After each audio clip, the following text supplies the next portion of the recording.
more mouth noises. Okay.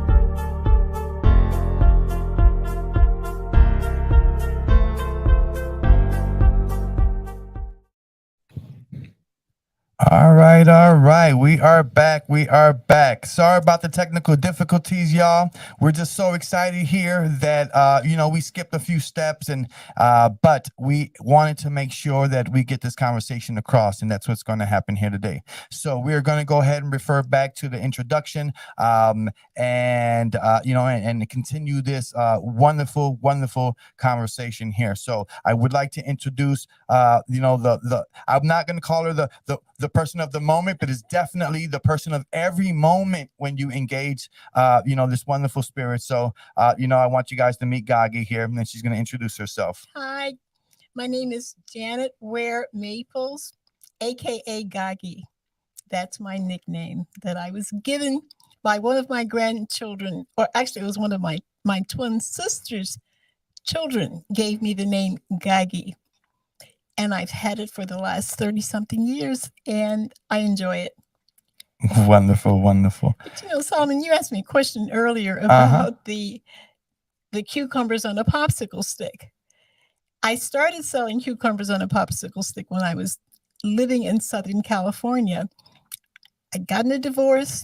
I moved to California with 3 children and $177. Mm-hmm.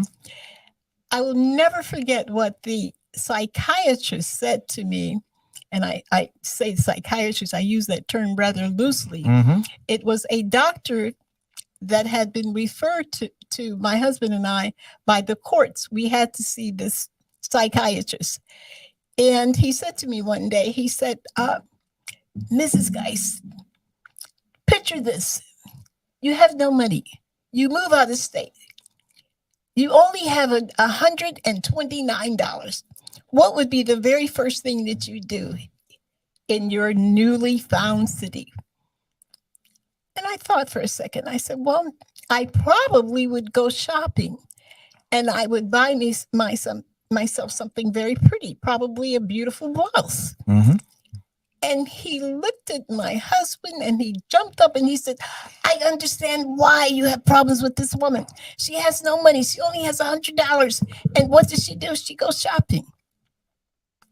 And I looked at him and I wondered, what is the matter with this man? What is he saying that, why did he feel that was a very irresponsible thing for me to do? Mm-hmm. But I knew that would be exactly what I would do. Years later, when I moved out of town, that's exactly what I did. And I went on a Sunday and got a job with my beautiful blouse on. So I thought about that when we were talking earlier about me selling cucumbers on the popsicle stick. I was living in California and I was at Venice Beach one day. Everybody's probably heard of Venice Beach. It's a beautiful beach near the Santa Monica area. And I was selling jewelry that I had made. And it seemed as if that day everyone was selling jewelry. And I was trying beautiful earrings, handmade earrings. I was not getting one single sale. I looked to the right of me and there was a man sitting on the curb. He reached into a paper bag and he pulled out a cucumber. And he commenced with peeling that cucumber. And I'm looking at him peeling this cucumber thinking, how is he going to eat that cucumber? When he finished peeling it, he put it in his mouth and he took this big bite of this cucumber. And I'm thinking to myself, what I wouldn't give for a cucumber. The thought of a cool cucumber, just the thought of something cool, made me think that if I had that cucumber, I wouldn't be so miserable because it would quench my thirst. So I went home and I kept thinking about cucumbers. And I jumped up and I told my sister, I said, Jeannie, forget about me selling jewelry. The next time I go back to Venice Beach, I'm going to sell cucumbers. And she said, you're going to sell what? I said, cucumbers. It's just think about the thought. The first thing that comes to your mind when you think of, when you say the word cucumber, the next word you will say is cool. Cool as a cucumber. When the fact is that cucumbers are a few degrees cooler than any other fruit or vegetable. And I thought, I bet you I could sell a lot of cucumbers. So my sister says, well, how are you just going to sell? I'm just going to say cucumbers? I said, no, I'll sell them on a popsicle stick. And that's exactly what I did. And between June and September, I bought and paid for a car selling cucumbers on a popsicle stick. Wow. Now that's what I call a good hunt. You got it in there. You know, I tell people all the time, you know, Chicagoans, we're a unique species of people. It doesn't matter where we go to. They will say, you're from Chicago. If you can make it in Chicago, you can make it anywhere. So you sold cucumbers and bought a car? I sure did. I would average on average, I would sell 1,000 cucumbers a day. 1,000 cucumbers a day? 1,000 cucumbers at $1. How do you spell 1,000 cucumbers a day? One at a time. One at a time. You peel those cucumbers, and you probably have noticed that cucumbers have a wonderful aroma. And when you're looking at that cucumber and you're smelling that aroma, and it's a hot day, that cucumber is going to seem like a pretty good idea. So you cut them up? No, I peeled them. Once I peeled them, I took a popsicle stick, stuck a popsicle stick in, sprayed it with my magic sauce, which was nothing other than vinegar and water. And on the table, I had salt, pepper, limes, lemons,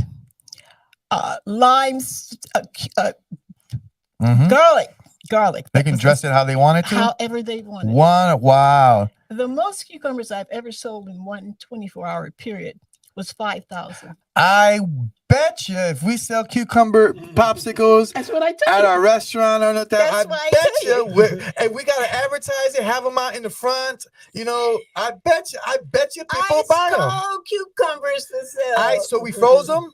No, we peeled them. But did we freeze them after that? No. We just put them in ice water. Oh, we keep them in ice water. You keep them in ice. Oh. You start out with a big bed. I had a cart made. I got so professional. I had me a cucicle. I love it. And keep going. I would roll down the street with my cucumbers on the popsicle stick. Listen, I'll tell you something interesting. When I came back to Chicago and I tried to sell cucumbers on a popsicle stick up and down Michigan Avenue, I would stop, and this guy said, "Hey, lady, you can't sell cucumbers here unless you get permission." I said, "Okay." So I went down to City Hall thinking I had to get permission from City Hall.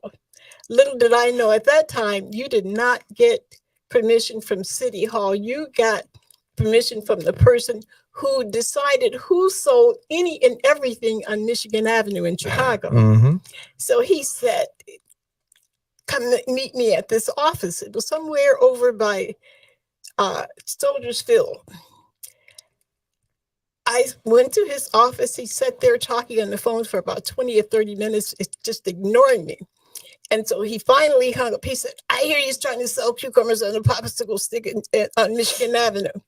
He said, "You can sell them if you want to, but you have to give me half of everything you make." What? At that time, I thought to myself, I'm not going to give anybody half of everything I'll make. They've just got to catch me. That's all. Well, that doesn't work very good in Chicago. You don't bother with the bosses. And so finally, I decided that I had them stop me enough to realize that either I was going to stop selling them on a popsicle stick or stop selling cucumbers, or I was going to deal with giving the bosses in Chicago half of my money. And I just didn't do it. But when I went back to California, they don't have those type of situations. At that time, you could sell whatever you wanted to on the beach in Santa Monica or on Venice Beach, and that's what I did. Yeah, so that was not nice of them, though. No, but I probably, if I were a little bit younger, I would still sell them. I'd get permission, and I would hire me about 10 people, and I'd have 10 people going from North Michigan Avenue all the way to South Hmm. Lakeshore Drive, and I would sell cucumbers. Yeah, we're gonna get that back going. But I want to shift over. I know y'all see the other gentleman there. That is Trevor. We have Gagi and Trevor here. I'm sorry about that. We have Gagi and Trevor here. Trevor is her grandson. I definitely want to introduce him. He's one of the reasons why I was able to fix my technical situation, because he has some expertise in this, in the background of this type of technical aspects as far as audios and whatnot. So I did want to bring him in so he can introduce himself, and then we can continue in our conversation. My name is Trevor. I'm Gagi's grandson. She's been living with me for about a year and a half, and our relationship has been growing so much since then. And one day came along, and I was thinking, like, I really want to help improve my grandmother's health. And I know one way, though, you can do that is by way of diet. And so I was going over to a place not too far away from where I lived on Division, but I was really looking for a place that like was more aligned with my faith. And I saw a place called the Natural Branches. Like, wait, that is definitely from the scriptures. Let me check this place out. Went up there, and I actually met Solomon's mother when I went there, and I was just talking to her about everything. Brought up my grandmother, and that I was really trying to help change her diet, and we've been vegan already at that point for about 6 months. And then, but we really wanted to take that next step, because you can be vegan and eat crap and not, bunch of acids, bunch of carbs, all that various type of stuff. But we wanted to move it forward. So we got on we got on the phone with Chef Franco, and talked to him and everything. And then the next day we came in and we sat down and talked to him for hours on end about diet, about spirit, about everything, and built a relationship from there. And so we've been talking for every week, just and the focus has been on trying to improve my grandmother's health, because she might be up there in age, but she's still very youthful. She still has a lot of things that she wants to accomplish in this life. And so you need your body right to do that. So Absolutely, Trevor. Absolutely. And I really appreciate you guys coming, because I'm getting just as much from this engagement and from this relationship that you guys are. It's really changing, my perspective on things, as I hear the stories, as I hear your guys' perspectives, especially with Gagi. She has so much different, diverse experience in life, and so many vivid memories of situations where she is so focused on the details of these situations, the emotional detail, the actual detail, and how she brings them to life. You can really, some things are kind of vague for people, but your mind seems so sharp. And that's something I've told you this whole entire process, even as we were considering, okay, well, the health is not where it should be here. The health is not where it should be there. But your mind seems, especially sharp consistently. The one thing that I can say about myself is that I'm blessed to have two things. I think the one thing that I'm blessed to have is an inordinate amount of faith. I think ever since I was a young child, I just had a feeling that faith was something that was very important, because I've always been a person who had a desire or a gift for making money. And I didn't understand why everyone seemingly complained about money. And I would always tell my dad, but Dad, why does everybody always talk about money? And I'm a little kid, and look how much money I have. But I realized that the reason why I always had more money than anyone else in my family is because I moved on an idea. When I got an idea about something, it didn't matter how crazy it appeared to anyone. But if it popped into my brain, I believed that I could do it. That was the first thing. I can do it. And that attitude has been one of the things that has been with me my entire life. Don't think of myself as being old. I think of myself as, I'm sure tomorrow, if I wake up, I'll probably have another great idea. And I really do. I've given a lot of other people ideas and things that they should do. Praise But God. cucumbers on the popsicle stick was just one of the things that I did. I also started a company called the Aware Safety Group, where I one day saw the Illinois Bell sign on Skokie Boulevard, and something spoke to me and said, you need to contact the people at Illinois Bell. Why do I need to contact the people at Illinois Bell? And I remember that I had created this character, this cartoon character called Bubba the Safety Awareness Bee. The following day, I went to Illinois Bell on Toohey Boulevard, or Skokie, one or the other. And I asked to speak to the director of that facility. And the lady said, well, what do you want to speak to him about? I said, I have an idea that when he hears it, he's going to love it. So she gets on the phone. She says, Mari, there's a young lady here saying that if you hear her idea, you're just going to love it. And she says she's not going to leave until she talks to you. That was true. About a half hour later, Maury comes down and he says, well, I hear you have an idea for me. I says, yes. I reached in my purse and I pulled out this picture. I said, ta-da! This is Bubba the Safety Awareness Bee. He's going to help you reduce your accidents. And he said, oh, really? He said, tell me more. I said, well, you see that safety sign down there? Nobody's going to look at that. But they will look at my character. Why? Because he's yellow and bright, black, and he's bright and he's bubbly. He said, you're an actress, right? I said, no. He said, I was just last night having a drink at this bar, and I was telling this guy that these accidents are killing me. A lot of people don't realize the reason why they don't get raises in companies is because of accidents. Accidents eat up a company's profits. And they're the number one things that's almost preventable. Imagine that. So he said to me, when you started talking about that bee, I swear to God, that bee started flying all around this room. A month later, I was sitting at a table with about 9 attorneys trying to figure out how they were going to use my program without infringing upon my copyright. Wow. And I did. Did you meet with his attorneys? I met with about 9 attorneys from AT&T. Their attorneys? Their attorneys, and only one of my attorneys. They wanted to use your idea without infringing. So that means they didn't want to give you credit for it, but they wanted to use it. They wanted to use it, but they knew that I was smart enough that I came with my attorney. Oh, there you go. How old were you when this happened? I was in my 40s. Oh, praise God, man. Praise God. Well, that's wonderful. And as a result of that program, I won what's called the Western Electric Presidential Safety Award. That's the Oscar of safety. Wow. And I was moving at that time. I was contacting every large corporation I could get a hold to. And I can't tell you all of the places that I did safety programs for, but I can tell you this.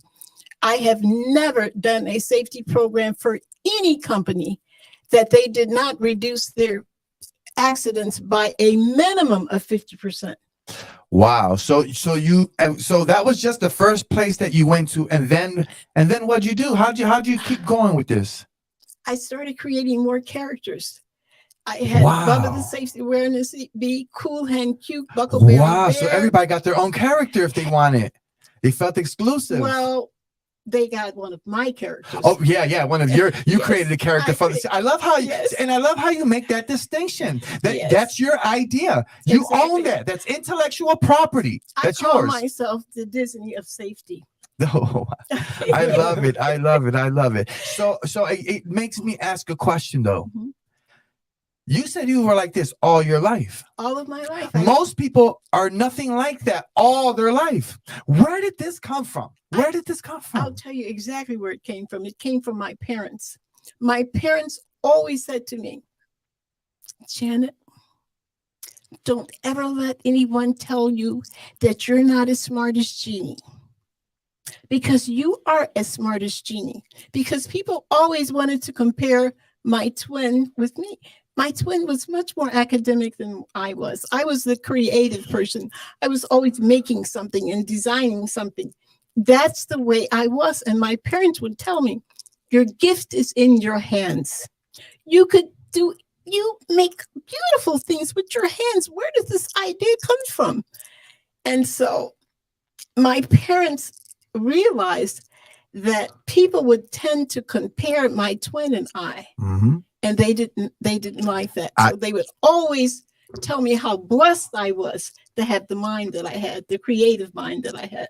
Absolutely. And I wanted to say that having daughters myself, and they're only a couple years apart, that I have always been very careful to make sure that they have their own identity. Exactly. And that they have that I always point out their own specific skill sets, talents, gifts, and never let them infringe on each other's, never let them feel inferior to each other. Like all those things, it's a very careful balancing act as a dad, not to build a child's mind up. And it takes a lot of carefulness. So I can definitely resonate with that.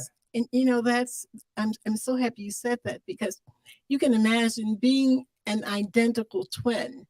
People tend to want to compare twins. They tend to want twins to be exactly alike. My twin and I were nothing alike. Although we looked exactly alike, that we couldn't tell our own self apart on pictures. We would know that is me. That is not you, Jeannie. That is me. So this was going on for our entire lives. But as I said, I think the reason why I have never been a competitive person, ever. I only compete with myself because I don't care about what you do. I don't care about how great you are. That isn't one of the things that I've ever concerned myself with. I've only concerned myself, what can I do? I wonder if this idea that I had about, I wonder if I tried this hard enough, if I could make this work. And that's the way I've always been. I've had people to tell me, Gagi, you are the least competitive person in the world, because if we're playing games, I'm not the person you want. I'm not the person you want on your team, because it's not going to matter to me whether or not we win or we lose, because that's not how my brain thinks. I love that disclaimer. I believe that it's much,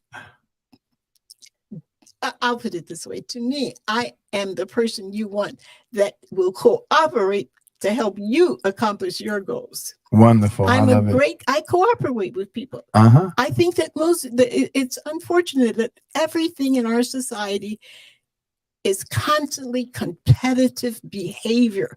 I don't think competitive behavior is necessarily a virtue. I don't. That's my opinion. I think we need to teach children how to cooperate with one another. I agree. And I have something that I share with people on it, as far as we're not taught to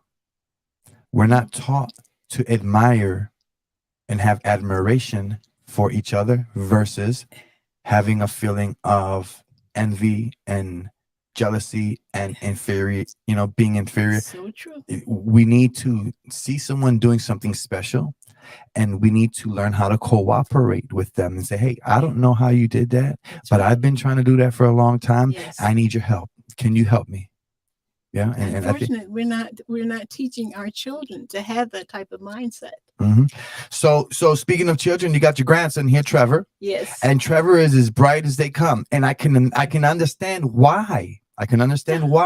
Especially if he spends significant time with you, and in the last year and a half, you guys have been spending a lot of time together. But he's as bright as them all. Yes, he is. Trevor, what is it like living with Gagi day to day. Feel free to shine any light you want. I'm not pushing you in any direction here. But what is It it? isn't easy. What is it like to live with Gagi every day? Gagi is just a very interesting person because her mind is always working in a certain way. You know, since she's not as mobile, a lot of the things she does is like around the house, just like with her gardening or things like that. We have plants in the house and things like that. So she'll be working with plants, and we'll have plants. We'll have a tree here, an orchid here, a shamrock here, and then we'll have the shamrock, then the tree, then the orchid. Then the next day, the shamrock, the orchid, then the tree. And every day it's changing. And the thing is that, she likes to keep herself moving. She likes to keep herself, likes to challenge herself every day. And so that's an inspiration to me, and she's always telling me stories. She's always just like encouraging me, like Trevor, you're so smart. I'll be talking about something random. I'll just say, oh, did you know about this? Like, oh, I didn't think about it. You're so right. And so for me, I've really been able to see how my grandmother is a really big inspiration to everyone that she comes across.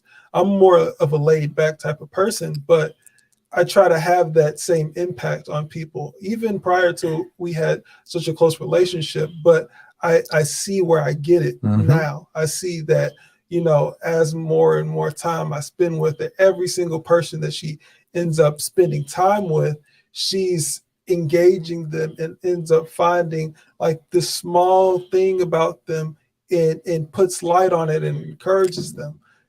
Just the other day, she was I got an Uber for her coming from the nail salon, and she said, Trevor, the Uber driver was the best Uber driver ever. She runs this marketing company. She was driving a Tesla, and she said that I swear to you that the Most High put us here together for this trip. And I was asking her, it's like, we live off of like Western and Division. She was going off of like North and Western. They were going like a half a block.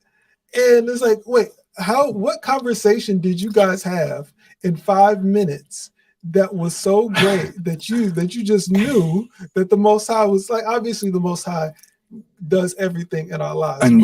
But when we say something like that, it's something that is miraculous and touches you in your heart. And so, my grandmother is just such an inspiration, and she's been through so many various hardships in her life that it is incredible to see it because, we'll probably talk about it later. She has, certain things with her mobility, certain things that's happened earlier going on with family and things like that. A lot of things that other people in our community have gone through, but they have a very negative outlook on it and almost a victim mentality. But what you really learn from her is that you can take those various things and just say, hey, I took it and I'm stronger for it. And I can have a certain level of optimism. She's the most optimistic person where she says this is not too long ago, she had a strain in her hand and she said, I'm going to heal this strain in my hand. And the doctors were thinking that they would have to operate on it. And so she said, no, I'm no, first they said they couldn't do it because I was too old. Yeah.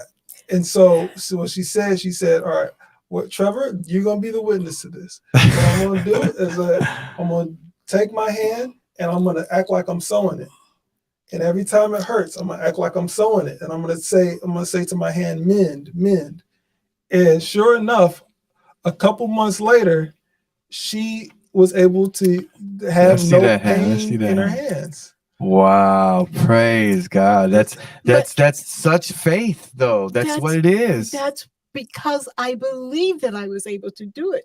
When the doctor said that we would offer, you need surgery on this hand, but you're kind of old, you've got issues here and issues there. We are not going to do surgery. So then I thought to myself, just suppose, Janet, that you could pretend as if you're mending it yourself. And I started doing every time I felt the pain, I would mend it a little bit more. I couldn't move this hand. I couldn't do this. If I took off that brace for 1 minute, I was in excruciating pain. Wow. I am the type of person that I believe that if we plant into our minds an experience that we want to have, we can go there. Absolutely. I truly believe that. I know it. Because I've had those experiences in my life. You've done it. You know it. And that's why I had to tell Trevor, I'm telling you because I want, when this hand is better, I want you to witness it. Mhm. And so he knew how much trouble I was having with it. Wonderful. I didn't doubt it at all. You know, and the thing is that I would say that I'm an observant person. Gagi says that I'm very observant. I pick up everything. You know, even what she was saying earlier, she says that she knew that her gift was in her hands. And so a part of what Gagi does on a day-to-day basis is that she beads. And so you need your hands to bead. You're threading through different beads, you're cutting and cramping and all the things with the tweezers and all that. You need your hands for that. And so I'm going to bring up another story where she was in trouble with her hands. Yes. She was using, was it a electric saw? Electric saw, cut through her hand in a place where she should have lost her thumb. Right here, I was making jewelry out of coconuts, and I had cut the coconut practically to the perfect point. But as I held it up to the light, I could see there was one little tiny spot that I missed. So I picked up my tool and I just thought I could just do it like that, but it slipped and it just sliced my hand open. And when I went to the hospital, the doctors were pounding on my hand saying, "Do you feel it here?" And I kept saying, "Yes, I do feel it there." And it's impossible. You cannot feel it there. You severed those nerves that control that hand is in a million pieces. We're going to have to cut your thumb off tomorrow. And I said to them, "You will not cut off my thumb." I love you. That's how you talk to them. No, you're not mine. And I said to the doctor, he said, "And just what makes you say that you're not going to cut off? I'm the surgeon. You will not cut off my thumb."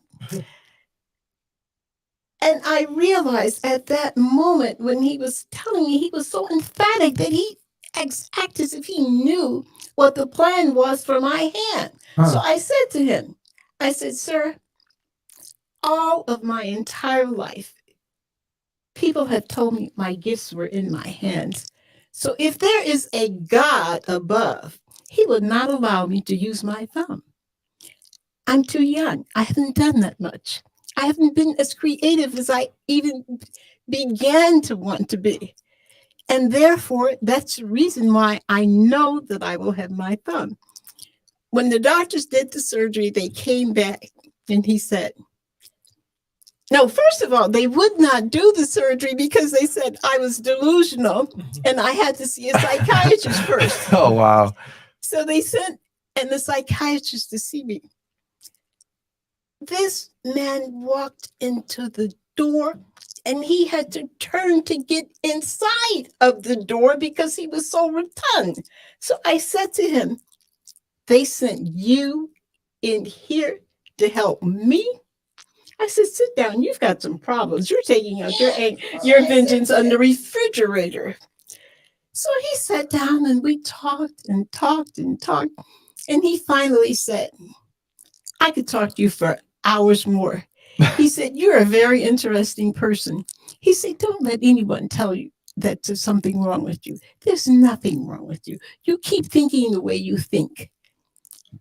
To make a long story short, when they operated on my hand, they came back and they said, "Mrs. Maples, the nerve that controls everybody's thumb is right here. But the nerve that controls your thumb is not here, it's here." We had to cut. Hold on, I'm gonna zoom that in there. Go ahead. We had to make an incision here just to see how you're wired, because you're not supposed to have a thumb. So I said, oh my God, I just figured it out. On the day that I was conceived, the father said, flip those nerves, please, over there. Yeah, because she's gonna have a moment in the future. And one of the reasons he does that is because he's not restricted by time. He knows your future. He knew knows my it. future. He knew that I was going to have that encounter with that electrosaw, and he knew that there were so many more things I wanted to do. with Mercy, these huh? hands. You would think, well, why wouldn't they keep me from getting cut by the electric saw? How would you know he was involved in a situation if he kept you from that? You have to go through that to see his work. You got to get deep under the surface to see his work. Do you know how many people I've told this story to? Hundreds and hundreds and hundreds of people, because I love to tell this story. Wow. And the reason why I love to tell this story is because when I initially cut my hand, my husband said, oh my God, Jan, that's the worst thing that could ever happen to you, because you're not going to be able to do all your crafts. That's not going to happen to me. Right. I never thought about the negative aspect of me opening my All hand. praise. Yeah, absolutely. I just couldn't do it.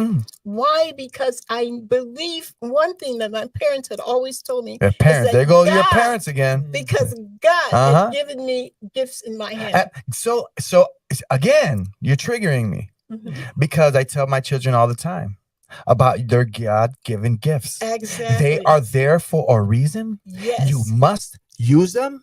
You have a responsibility to evolve them. Yes. To develop them and to use them, because there is a moment waiting for you in time. There's a special moment for you.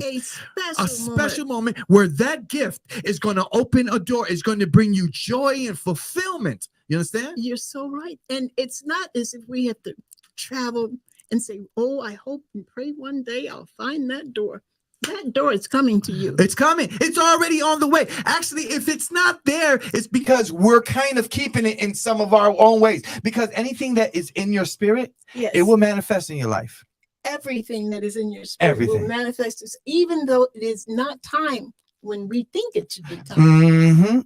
One thing I want to add is just that the reason why her nerves were flipped like that is because she's an identical twin. Yes. And they asked her too, wait, do you happen to be an identical twin? That's how they figured it out. Wow. That's how they figured it out. They said, we've only seen hands like this in identical twins. And we don't know why identical twins have these crazy things that's with their bodies. And he You're said, blowing my mind. are you an identical twin? He says, well, that's where it is. I wasn't planning, or the Most High hadn't necessarily planned me to be a twin. It may have been a second thought. We got to make this kid a identical twin, and then she's gonna have one of her stories to tell. Oh, wonderful, wonderful. So that is such a divine moment. Yes, it was. And every time I look at this scar, Father, I can see it from here. Father, once again, you showed me your love. You showed me your mercy in my life. Mercy. At the end. See, but pay attention to this. Most people would take the saw and become a victim at the saw. True. And they would have resentment towards God at the saw. You went, endured that process, tested we got to cut your thumb off. No, you're not cutting my thumb off. You endured a process, a very challenging test of your faith, of you believe. Do you really believe you need your thumb? Do you really believe I gave it to you? You forced them to reevaluate the situation and find God. They found God in the situation. That was a very powerful testimony. It was the doctors could not imagine. I can't why imagine. I had a thumb. As a matter of fact, he took a piece of paper and he became so frustrated with me. He took the paper and laid it down and he took a pen and he just kept going like this. I bet he was mad. He was just going like this. Like you weren't even connected to your flesh. He said, do you see how many times I'm making this? Do you see this? That's how many pieces your nerve is cutting. Wow. And he says, and you're going to tell me that you're going to have a thumb? Uh-huh. Yes. Yes, and you I sure got told your. I you. love your thumb. Give me a thumb. Hold on. Give the audience a thumbs up. There she goes. Gives the audience a praise God because she refused to give up that thumb. And let me No tell way. you, we got to do the same thing in life. Like we really have to make sure that we stand on what God gave us. This vessel is one of those things. We don't come with zippers, okay? Because in the medical field and knowing that I'm in the health field, when I look at the medical field, one of the first things they do in our community is cut things off or cut things out. They're very quick to remove an organ that God put in there that he knows you need. And then when they do those things, we end up with anti-inflammatories for the rest of our life that cause a million other complications, and they just slowly break the rest of our body down. So for you to stand firm and say, you know what, I'm not having that. God gave me this limb. God gave me this thumb. I know there's a purpose for it. I've been using it all my life. I know my hands are part of my gift, and you're going to have to figure something else out. And the only thing they found out was that God was involved, and they had to avoid their foolish thinking. So praise God for that. So true, so true. And it seems as if my life has been that way since my conception. You said that a few times now. Yes. You said, and I'm going to touch on that because I believe that it has more to do with that parenting focus and details in that parenting specifically. Absolutely, absolutely, 100%. And whenever I'm around children, I don't care whether or not they are related to me or not. I'm going to focus in on that child because you will seldom see a child that really does not need an extra hug, an extra word of encouragement, because parents are too busy nowadays. Wow. They're busy looking at their phones. Wow. You will see the average person looking at their phone all the time. They could have a child sitting next to them in a waiting room, and guess what? The child has a phone or a tablet. They want to keep that kid busy. They want to keep that kid busy. To take that child and talk to him about how creative and what a genius you are. I spent a month in California last month with my twin sisters' grandchildren, and their father came in my room one day and he said, Gagi, he said, these kids want to be around you all the time. I've never seen anything like that. He said they weren't like that with your twin. They weren't with who was their grandmother. They're not like this with my mother. He said, what is it about you that make kids want to be around you all the time? And I thought about it. I said, I don't know. I said, maybe it's because I tell them where their genius is. And I tell them every day, do you realize that you're a genius? Do you realize when you made that necklace yesterday, no one could have done that necklace the way you did it? I tell them that. I see their genius. And I assure them, look at me. Look at Gagi. You see how many jewelry pieces I can make? That's because someone made me believe that I had talent in these hands. Who's someone? My dad. Talk about it. My dad used to tell me that my parents would throw away nothing. They used to say, the shells from peanuts, don't throw that away, give that to Gagi, she'll make something out of it. I believe them because I thought my parents were the smartest people in the world. And at a time in my life, when I had moved to California with 3 kids and $177, the one thing that I knew that I had is what my parents told me. Your gifts. My gifts. And I said, well, I didn't have to worry about money before because my husband was wealthy. But now I've got to depend upon myself. At that time, I probably said to myself, this is the most horrible thing that could happen to a person like me. I didn't go to college. What am I going to do? But I believe what my parents had told me. The first time I made jewelry, I'd gone to a flea market and I saw a box of flatware. I wonder if I could make something out of that. My mind is racing. I bet you I could make something out of that. Miss, how much do you want for that box of flatware? She says, $4. I'll give you $2 for it. I love that. So you didn't know what you were gonna make yet, I didn't know. but you believed you could. I believed So that I you could. bought it without knowing what you can do with I it. didn't have People a don't understand clue. this. Listen, if you guys are paying attention and you're not hearing these Not gems, a I don't know what to clue. tell you, man. I had never made nothing that I could sell. I had never made anything that I could sell at that point in time in my life. But I saw it and I believed it. When I took that flatware out and I did, Trevor, what I did with you, I said, I'm going to write down everything that I sell out of this because I've got to convince myself that I can do it. So the first thing that I did, I cut the shank off of the spoons and I bent it. I always had very strong hands. I made a bracelet. I took to cut the fork parts off of the silverware, the forks, and made earrings. When I got finished, I made $460 out of that one little box. 400 and how much did you pay for the box again? $2. You paid $2 She for wanted the $4, box. but I gave her $2. Oh my! And so you negotiated. Always. Oh You have to man. always negotiate. Never give them what they want. Oh wow.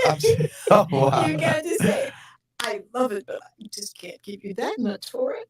That's what I need to be And saying. seniors always ask for your senior discount. Always has. And if they say no, you mean to tell me, do you have a grandmother? Well, in honor of your grandmother, let me be your first senior citizen. Oh, wonderful. We're going to start it today, huh? That's Gagi, right. Oh, yeah. Praise God. Gagi, I want you to talk about probably what is your biggest story of faith, which is about my dad. And so I just kind of intro it is that both me and my father were not supposed to be here, but through really the Most High stepping in, we both are. Yes. When I found out that I was pregnant with Trevor's dad, I had it up to my neck with being abused by a man who was cruel to me, who yelled at me, who didn't treat me the way my father told me I should be treated. And I decided to leave. Well, I didn't know what I was going to do because I'm pregnant. So I decided, well, listen, I can have an abortion, even though at that time it was illegal. So I decided to have the abortion. So I'm waiting for my sister to pick me up to take me. So I put my coat on. I sat on the side of the bed. I leaned back and I turned over. And all of a sudden, I felt on my left shoulder, there's no one in my house. So I'm frozen with fear. Someone has come into my house. I finally got enough nerve to just turn around like this. And this baby is saying, Mom, I want to live. I want to live. I was not asleep. I said to this child, who are you? And he says, I'm your son. I said, you cannot be because you have brown eyes and no one in my family has brown eyes. All of a sudden, I knew that my baby had come to me and had begged for his life. And my sister is ringing the doorbell now, and I opened the door. I said, Jean. She said, you don't have to say anything to me. Something has happened. I said, Jean, my baby came and said he wanted to live.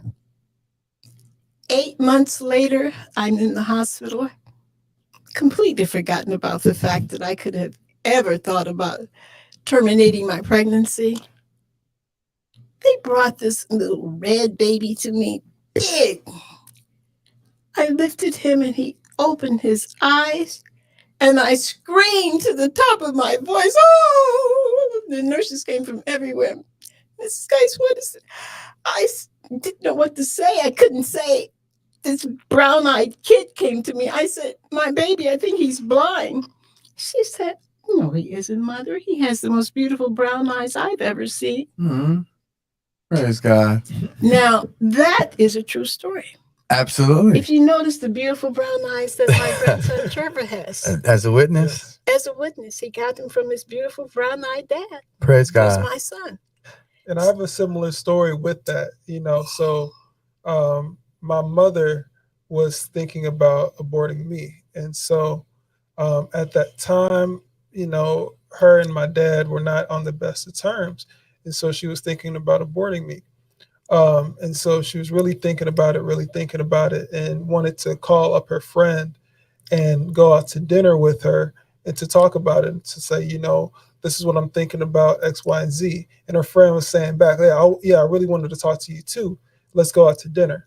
They go out to dinner and they pretty much beat each other to saying it, I'm pregnant. And so that was the thing for her that said, wait, I'm in this with somebody that my best friend, Wow. been my best friend for however many years, is in this. And so me and I'm not alone. Yeah, I'm not alone. And so me and the best friend's daughter, we're 4 days apart. Wow. And so it was really beautiful. And the thing is that it was kind of awesome too, is that my first childhood home was an apartment. We lived on the 3rd floor and they lived on the 1st floor. Oh. And we were like brother and sister almost for like the first 7 years or so of our lives. And it wasn't until later until I really found that story out, but it was so beautiful, especially in the context of learning how Gagi, saved my dad. And No, just, I didn't. Well, the Most High save Yeah. you. Praise God. Well, the thing is that you got to think about how you're not the only person that has had those moments. My mom is not the only person that's had those moments. Somebody that wouldn't listen to the voice of the Most High, in the situation with my mom, she could have heard, oh, I'm pregnant, I'm about to have an abortion, and then I wouldn't be here. Right. That it's about being able to listen, because the Most High can send out that message. It's about us being able to hear it and act upon it. Because the thing is that if you're really awake to some stuff, the Most High sends out messages a lot. And it's just about us being able to listen to it and act on it. So and this is where we end up having these testimonies and these powerful stories, is that when we really are tuned in and then we're listening to it, that's what happens. And that's how he functions in every situation. Yeah. And even if you look at it biblically, he would in the Old Testament, he would, if you made a mistake or if you sinned or whatnot, he would charge you a lamb or something, right? So he would cause you some financial struggle. He would, all these little things to guide you into the right decision. We don't do that today, but if you're aware enough, you will feel all the nudges around you, keeping you in the right track, keeping you in the right track. And when you move out of that area, that's where danger really, that's where you find yourself in unfortunate situations and circumstances. It's so true. But the one thing is that if we know that the Most High never forsakes us, he never abandons us. And the one thing at that time, even in our time that we're not thinking righteous thoughts, my thought about destroying my baby's life was not at all a righteous thought. But the Most High knew my heart. My father and mother had talked to me, and they were blue in their face. Janet, you don't want to do this. You don't want to have this abortion. And I was saying, I can't live with this child's father. I have no choice. I was convinced of that. I didn't know that he was going to have my baby to tap on my left shoulder.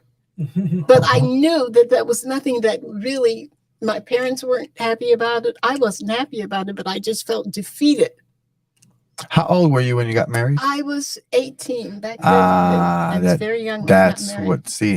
Now I understand. Because I say to myself, someone with the mom and dad that you had, that instilled all of these extremely intentional and conscious things inside of you, in your mind and in your spirit, to Yes. really get you in the right track, to make sure that you can overcome every Yes. obstacle in life. They did that. Yes, they So did. I was wondering to myself, how did she find herself in a situation where she did not know the character of a person before she was in too deep? How, Oh. what? So, but as a young age, I can Well, understand that. that was something that happened because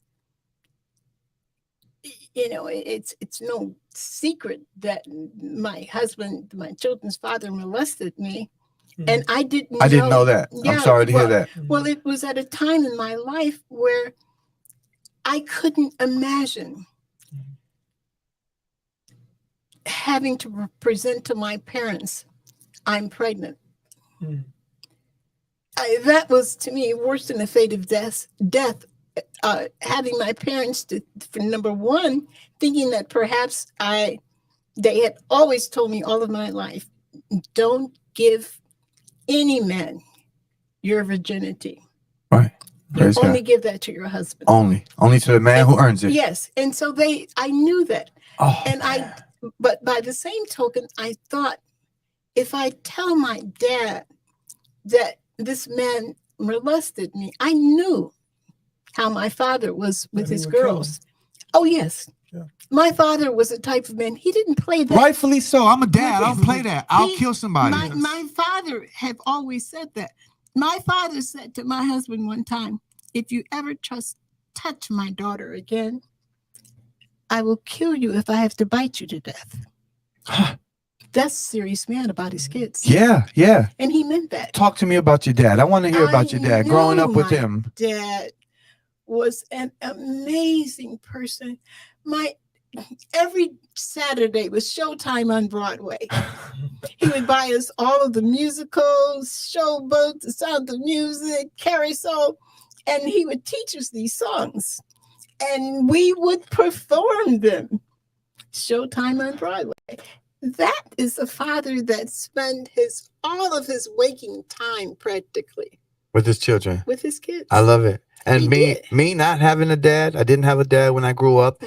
And I do have my daughters. I grew up with them for the most part. There was a period of time where that was disrupted for a few years. But my little chitlins came back to me, praise God. And, and I am that hovering dad too. I am very much that guy. You have to be. Why do you see? I see so many ladies and young women these days that don't have any of your mentality, but all I hear is the benefit of having your mentality. Why do you have to be? Why? Why is that important to be that type of dad? Because that gives you the feeling of being safe. I knew that my father would protect me. It didn't matter what. My father was going to protect. My father was a strong man. And my father took every opportunity to show us how strong he was. How so? Give me a story. Yes. I'll never forget this. We lived on the second floor at some point in our lives. And my dad had bought a new refrigerator. His best friend had told him, Ace, don't try to bring that refrigerator downstairs by yourself because I know you. I'll be over when I get off from work. What did Daddy do? He says, I can take the refrigerator downstairs by myself. Rawr. So he calls my brothers. He said, boys, come here. Let me show you something. He showed teaching them how to be strong men. He showed them how to take a refrigerator downstairs by yourself. I love that. I would have done it too. Let me teach you while I'm at it. Yes. Yeah. That is what men's supposed to do.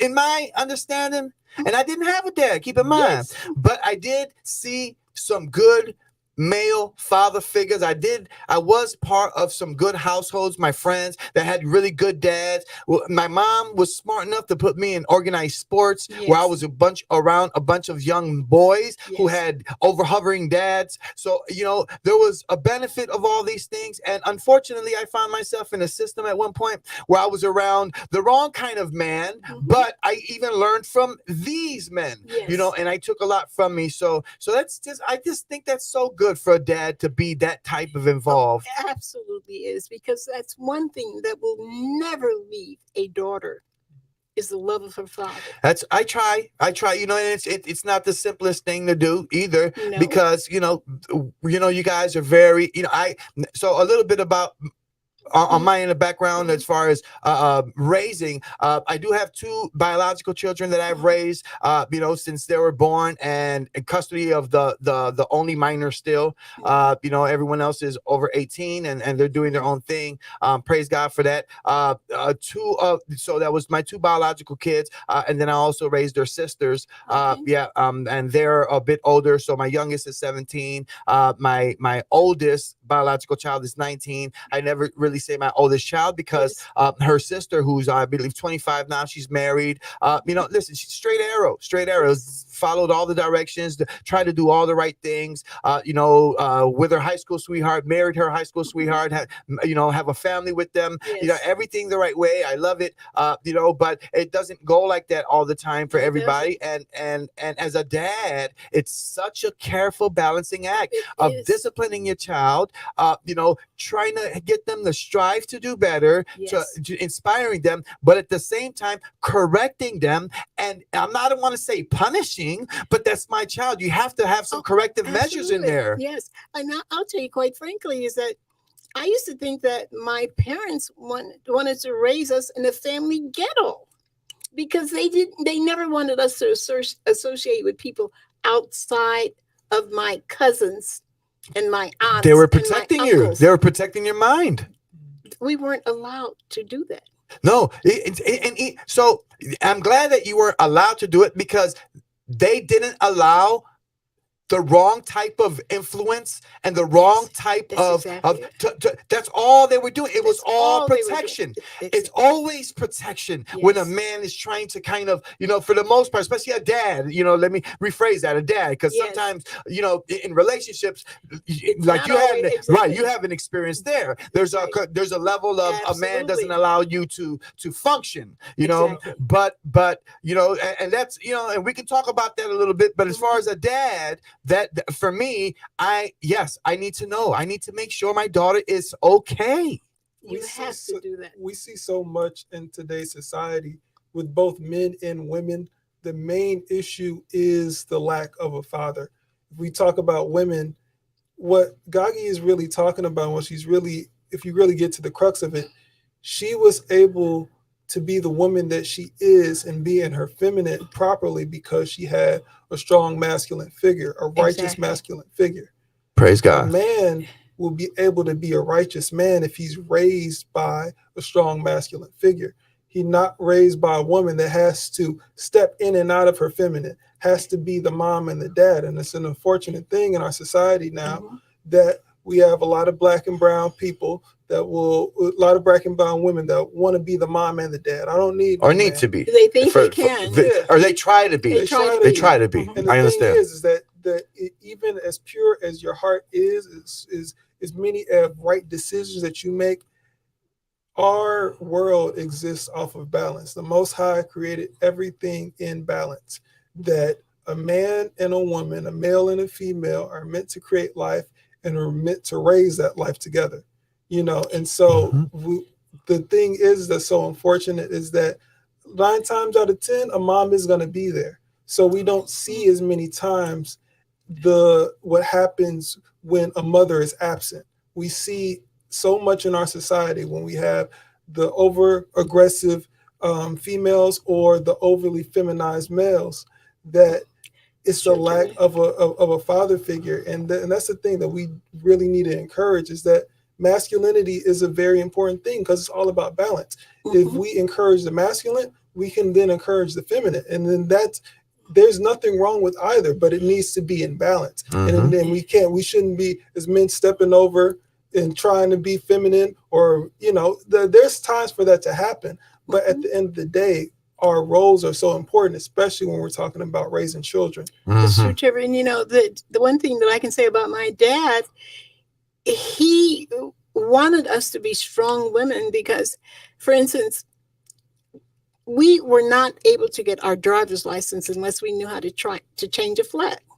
Wow. My dad would say, "No, you're not going to Oh my drive until God. I show you how I'm to gonna change your do foot." that. And you know what he said? He said, "I don't want you to be helpless on the side of a road."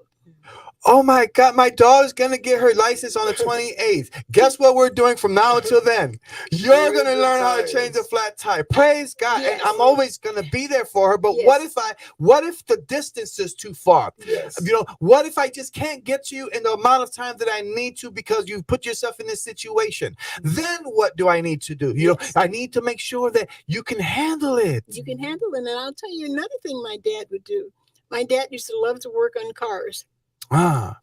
We'd have to sit I'm not a big there car and guy. listen to him tell us, what is this and what is that? This is how you change your oil.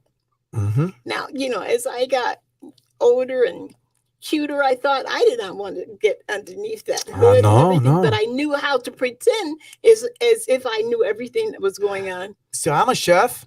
Mhm. So I'm always trying to teach them what I know. So your dad was probably he probably taught you everything he He knew. wanted to Everything. do that. Yes. Every time he was introducing you to something new, Yes. I'm sure there was an explanation process. Yes, There it was a was. disclaimer, and then there was a follow up at the end of it, right? Exactly. Oh, That's right. wonderful. And he would explain that this is why. He would say, "I want you to recognize a good man when you see him." So that was why my father was such a fine example. So, oh my God, I love everything about you. Thank you. I love everything about you. Praise God. And you know what? You You step out remember? the camera. We got Wait, a lot wait. of people But you know what? No, we're But you know good. what? I'm so thankful to Trevor because he had this feeling when he first went past this place that this was a place he wanted to bring me. He kept saying, "Gagi, I'm taking you over to this place. I'm taking you over here." I didn't know what he was. He thought he was healing you. Yes. All the time he was healing me. He was bringing you to me to heal me. No, Shoot. vice versa. He wanted to do that. Praise God. And so the 5 minutes after meeting you, I knew.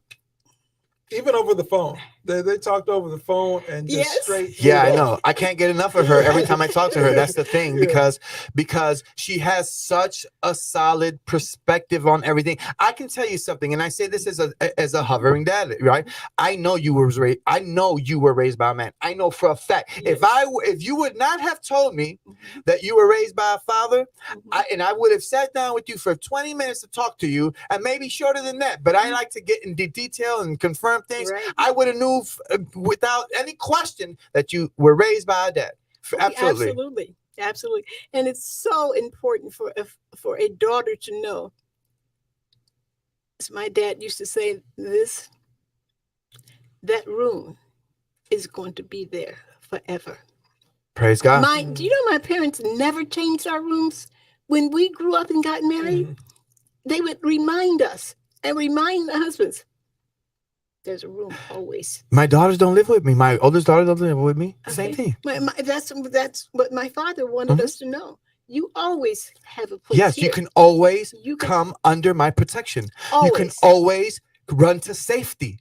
Exactly. Always, because I know, and my daughters, as young ladies and as women in this, I understand God made them a weaker vessel, not a lesser vessel, a weaker vessel. Yes. They're different. They're built different. Like the brother was saying, man, our masculine role, we build things. We're strong. We like to set the stage. We like to prepare things. And there's a level of difficulty that comes with that type of work. And for a woman and for my daughters, and I'll tell you, and I tell my daughter all the time, when I'm coaching her, and because my daughter's so attentive. She is so attentive. She's just like me. She's just like us. Yes. She's one of those soakers that really follow. And I always tell her though, because when she's with me all the time, I move as a man. You understand? Yes. And she's always watching me move as a man. So she knows what a man is, and she recognizes it regularly. When I get out of the car, she stays in the car. She knows I don't open doors. I'm going to come around and I'm going to open her door. Yes. But I always have to remind her And I have to separate certain moments, and I have to let her know, hey, I had to handle that like a man. You would never handle that situation like that. Yes. I have to remind her, because especially when I'm in business, and sometimes a business is firm, and a business is stern, in my type of businesses. Yes, So men, when they're going to conflict for whatever reason, our voices get loud. Like you look at animals in the nature, they'll start growling and roaring, and huffing and puffing. It doesn't matter what animal. When you're, and they're making all this commotion because they're about to fight. They're about to fight. Right. So when I get situations on the phone of semi-conflict and I start talking, and I'm not going to say aggressively, but I'm firm. I am a very firm person, and I'll put somebody in their place immediately, especially if you're in the wrong, because it just has to be done. I don't have time for beating around the bush with grown people, especially children. I have all the time in the world to explain every aspect to them. But a grown person, and I also recognize when a certain grown person doesn't have the mental intellect to understand things, and then I do have to approach them like a child. And those are the people who hate being treated like a child, but they're always acting like a child. So that's a whole nother episode and story. But with that said, I understand that so when I'm speaking like that in front of my daughter or whatnot like that, and I try not to cuss and stuff like that. I try not to set a bad example. But I always let her know, that's not an approach that you would have. And that's also not a tone a man should have with you. This is a man-to-man thing. And you need to, and men don't understand that.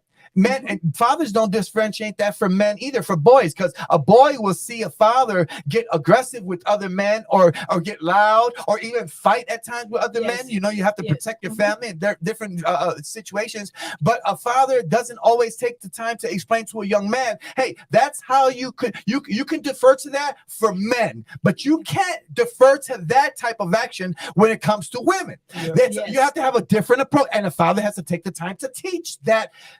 Like you said, it's not that we're going to enter into a feminine role, but we have to enter into a femininely conscious role that you're dealing with a feminine character, and you cannot, approach them the same way. So it's just something I want, I got long-winded there, but something that I pay attention to, and I want to differentiate. And so, the one thing that my dad would always say, he would never allow my brothers to scream at us. Praise God. Stop them. He taught them. See, he taught them. He would say, you don't, you raising your voice on your daughter, so you want to teach her that a man is supposed to scream at her and disrespect her? No, he didn't do that. Yeah, and it starts at the home. Yes, it does. Managing the children's relationship is, in essence, preparing them for every single relationship in their entire life and how to function and how to manage that relationship. And I don't care how old you are. Those principles that you instill when you're a child, they're going to manifest. And now when you do get older, and they manifest to you when you are blessed enough to see the truth about yourself. Because a lot of us, and I say it myself, there's a lot of areas where I have learned a lot of bad habits, and they brought me down in life, and I've had to come to the realization that, hey, you're the problem, Franco. You have to look at yourself. Your habit is the problem. Your decision making is the problem. Your reasoning is the problem. Your perspective is the problem, and you have to correct yourself now. You have to change this about you right now. It doesn't fit with the rest of your life. It doesn't fit with your program. It doesn't fit with what you're trying to accomplish, and it's going to keep you from receiving what you're asking for. You have to turn it around, and that's the approach. And one interesting thing that I find today with our young women, they don't seem to understand the role of the woman in the family. The role I gotta get you on your own screen. Go ahead and talk. It's all. Yeah, look at them. Talk to them. Talk to them, Gagi. Talk to them. Listen, if you think that it's not your job to help your husband become a man, you're grossly mistaken. Let me explain to you the reason why. A man is nothing without a woman. What can a man do without having a woman by his side? I was married to one of the most successful computer engineers in Chicago. But when I met him, real quick, the company still exists if you look it up. It's called Sentinel Technologies. When I met him, there was one thing about him that I noticed is that he would listen to me. He had a lot of things that I didn't like about him, but he would listen. And when he had worked for a company here in Chicago that had promised him after, I think it was 5 or 7 years, he would have a vested interest in the company, I knew that it was never going to happen. How did I know that? Because women just have certain things they know. And so at the end of that period, he was devastated when they didn't announce it. And I told him these words. I said, honey, we're going to go in business for ourselves. And guess what we're going to do? We're going to run them out of business. And guess what we did? We did just that. And do you know why the company was so successful? Is because a man needs a helpmate. I was concerned about every aspect of starting that company. Do you think we should do this? Don't do that. This is what we should do. That's a woman's role. I mean, whoever said that women don't have to help men? I hear a lot of women saying, oh, unless he has this, he has to have a credit score of 7.9909, I'm not going to help it. And the issue with that is that if you're looking for somebody that is a finished product of that level, then you have to be able to evaluate yourself as a woman from a male's perspective to see, are you somebody that is that finished product that he would want? Mm-hmm. If that's not the case, then you're looking for a raw deal. You're trying to give that man a raw deal. And it's really not fair, because the thing is that, again, it goes back to balance. Yes. That in so many different ways, a man's responsibility is the same as a woman's responsibility and vice versa. How those things are exhibited are very different. Man has to create himself and create value, and has to go out here and, okay, I got to start a business. I got to build myself up in terms so I can be a protector, provider, things like that. A woman has to maintain her value. And so what that means is that from the time that she's young and her father hopefully is saying that you are beautiful, you are smart, you are intelligent, and things like that, she maintains that. She hopefully is not sleeping around and things like that. She's learning how to be encouraging, how to be inspirational, how to be spiritual. Because women have a ability in certain ways, since they're a vessel, to receive spirits, which means the Holy Spirit or evil spirit. But hopefully they're able to be the encouragement, and so being able to maintain that's a lot, because if you're not, women end up in certain ways can receive consequences quicker. If we go into physiology, talk about how women get affected by being promiscuous more than men. Obviously, on both sides, you can get STDs, you can all these various things, build up an appetite for sex that is unnatural and things like that. But if you look it up, if a woman sleeps with a man and she receives his sperm, that sperm can stay with her for years and be implanted into her DNA to a point where it's that his thoughts, his traumas, his actions, things like that are implanted on her. That's a large responsibility in and of itself. On the other hand, a man has to be ready to take care of himself as well as her, and have the trust of her for her to be able to be a vulnerable and weaker vessel, and be able also to have the strength to say, at this time, I don't know what I'm doing, baby. What are we doing here? And that woman needs to be able to be spiritual enough and open enough to the Most High to be able to receive that spirit and be able to encourage him. So again, it's a balance. Yes. None of this comes in where it's saying that either person should be looking for a finished product, because so much of our lives are repairing and building, and we have to rely on each other in order to do that. There is no point in our lives that we can do anything by ourselves, that we can repair anything by ourselves, because a lot of the damage that is done by each other, intentionally or not, and so we're all trying to repair. So that means we got to lean on each other for all these various type of things. And again, it comes in with balance. You sound like you know what you're looking for, Trevor. I guess you sound like you have an idea of the woman you want in your life, and spending so much time with Gagi and understanding the woman that she is and the dad that she had. I think it just benefits you greatly to be able to identify all the characteristics in Gagi Yeah. and say, hey, I know that she is a good woman. Mhm. I know that she is wife material, Mhm. and I know what I'm looking for. Yeah. Look at Yes. the ripple effect. Mhm. So a good dad showed you Yes. what a good man was. A good dad showed you what, how to conduct yourself like a good daughter. Yes. And then because of that, your grandson can see what a woman is, and it goes down and down. If a man does his job, the whole household benefits. Absolutely. And Solomon, one thing that my grandmother used to say as well is that you have to help your husband. And she would say that a man's not going to be successful by himself. My grandmother used to say, look at your grandfather. She used to call him Brother Powell. She says, Brother Powell didn't know anything until I came into his life. He didn't know how to plant this. He didn't know how to do that. And she used to say, it's important to have a man that will listen to you. So let me ask you a question. I think I see a conflict in something though. And I want to know what do you think about it? Both of you guys, actually. So I hear the dad in you. Yes. You know your role. Yes, absolutely. Okay. You know your role for sure.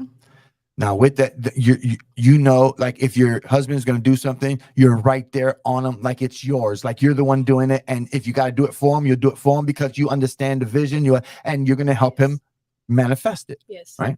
So I understand that.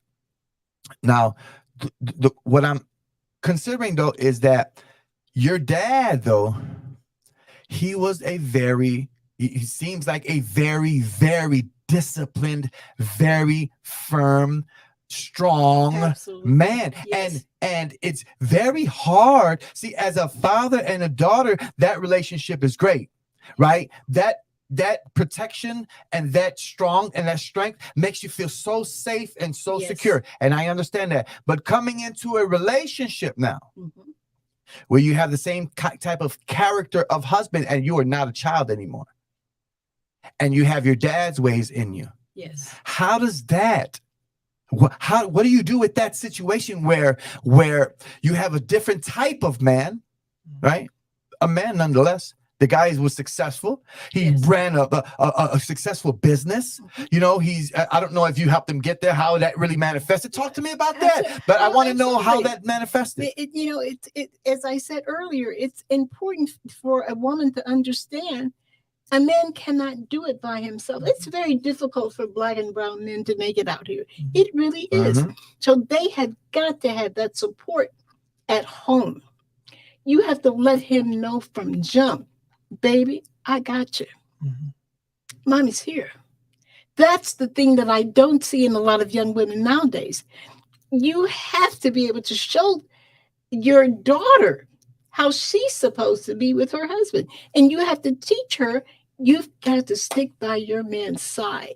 It's something that I want to point out, and I think, Gagi, I think you'll be able to go off of this, is that one thing that somebody that watching this might be able to see that Solomon was just touching on is that while my great-grandfather was so great, my grandfather was an abusive man and was in many ways not the best person. The thing is, in that what happens sometimes in life is that sometimes we can feel trapped. Yes. And so Gagi will be able to go into this. She felt trapped at a certain point. That she dated this man and something was taken from her. And the shame of that made her want to stay in that relationship and made her want to stay there and deal with something that she would have not normally dealt with. Yes, Trevor, that's so true. And there was a time in my life that I felt I'm trapped. How am I going to take care of myself? And it was at one time in my life, and I used to hear this. My mother would say, when you get enough, you'll leave. My grandmother would say, when you get enough, you'll leave. That's true. When you get enough of being disrespected, All of those material things that you have piled up over here, they could be to the ceiling. They'll mean nothing because you will realize I'm better than this. Why should I suffer abuse? Why should I be afraid at 4 o'clock when it's time for him to come home? Is everything perfect? Is he going to be upset about this? If he's going to hit me? When I was running down the street one day in nothing but my panties and bra on in the wintertime, running for my life. And my son is running behind me saying, "Run, mommy, run. He's going to kill you." Something said to me, "Jen, is this living?" And I said, "No." Yeah. That was my turnaround point. I said to myself, is this what I've lived is this what my parents raised me for? To be running for my life? Is this it for me? No. I walked back to the house without fear because in my mind, I'd rather go to hell. So let me ask you a question. Because, and it's, my emotion is stirred when, and when you revealed to me that you entered in that relationship under the circumstances that you did, he took something from you that you were saving for somebody. I have no idea how to even process that still. As a man, I have no idea how another man can do that.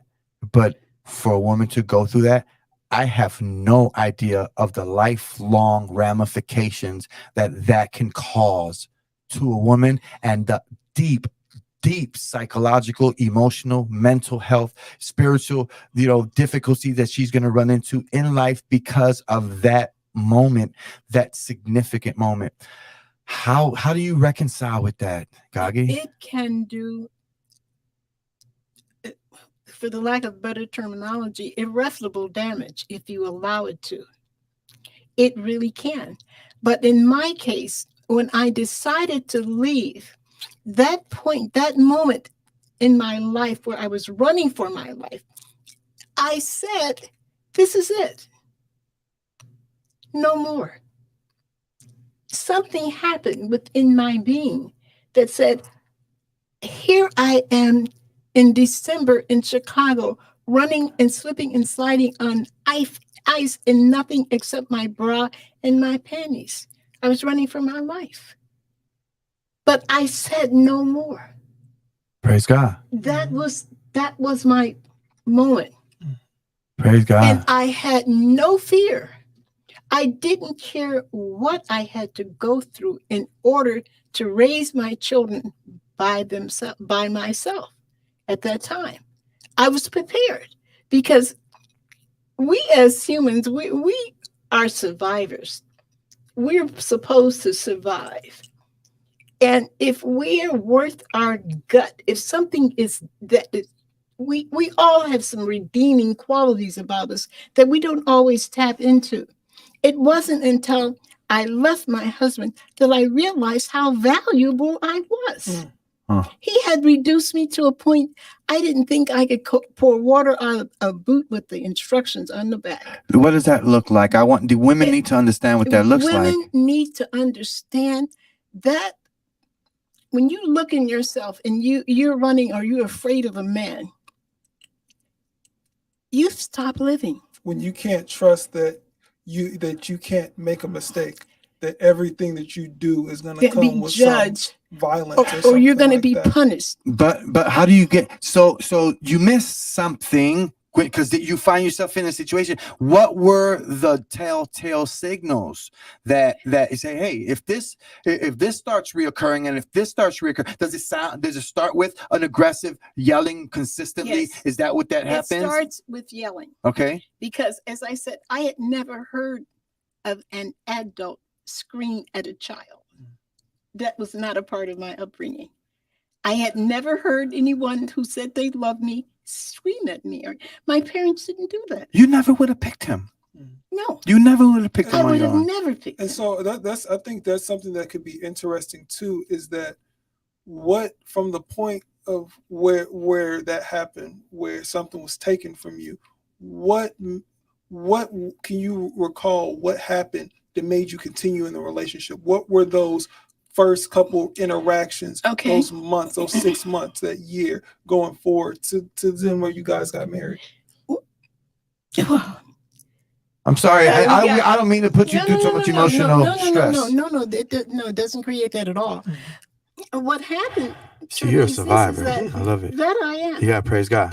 And I was during that period when I decided to marry him. It was a quick decision that I made because I didn't want to bring the shame and reproach upon my parents. But what kept me there was the fact that we had a bigger house. We had nicer cars. My husband would shower me with material things because he was constantly paying penance to my children and myself, but material things. But it hit me one day. What is it worth? What is it worth? I looked around my house one day. Everything I looked at had been put there or suggested by John and Smith and Company. I hired their interior decorators to decorate my house. I looked and everything was perfect, but I looked into my heart and my heart was wretched. It had nothing. I was not happy with me prostituting myself for material things, living a life that was not a fulfilled life. And I felt that I was worth more than that. You knew it. You knew it. I knew your that. dad. Your dad told me that. Right. That's and oh my God, it's so important. My dad said that to me, and he would tell me. That's how you recognized it. Yeah. That's how you got it. That's why you got away. Yes. Because you recognize your dad did his job. My dad did his job. Yes. Yeah. And he never stopped reminding me, even when I got married. He's not. Does he scream at you? Has he hit you? I could never tell my dad that he ever. He stayed involved. Your dad would talk to you all the time when you were married. I would see my dad every week. But the thing is, what you that is the shame. That the thing is that if Gagi did not feel that shame, she could have said, "Yeah, he's hitting me," and it would have been so long. Yeah, like she said, she didn't want to suffer her reproach. She didn't want to bring shame to her family. She, she was a prisoner because her heart was so good. It's so pure. It's like, I would hate for my dad, probably for your dad too. I would hate for my dad to be embarrassed, for the people to think the wrong thing, because we're not going to expose this situation publicly. They're going to assume I was being fast. They're going to assume I had a child out of wedlock. They're going to assume I wasn't raised right. They're going to assume I am out of order. I had two choices that I thought about. I thought about committing suicide. Oh my God. I certainly did. I seriously thought about committing suicide. But the thing that kept me from committing suicide is that I would never be able to ask the Father for forgiveness.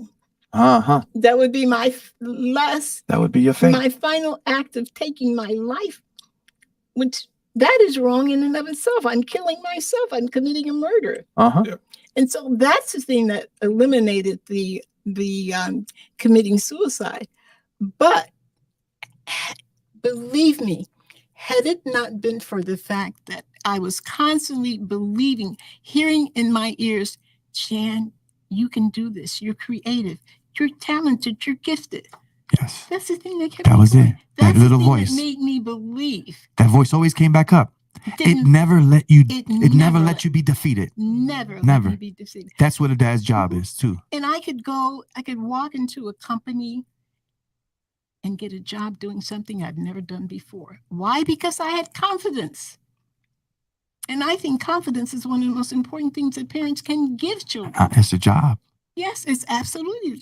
I said to my twin's grandson when I was in California, I said, Kai, you probably get tired of Gagi telling you how great you are all the time.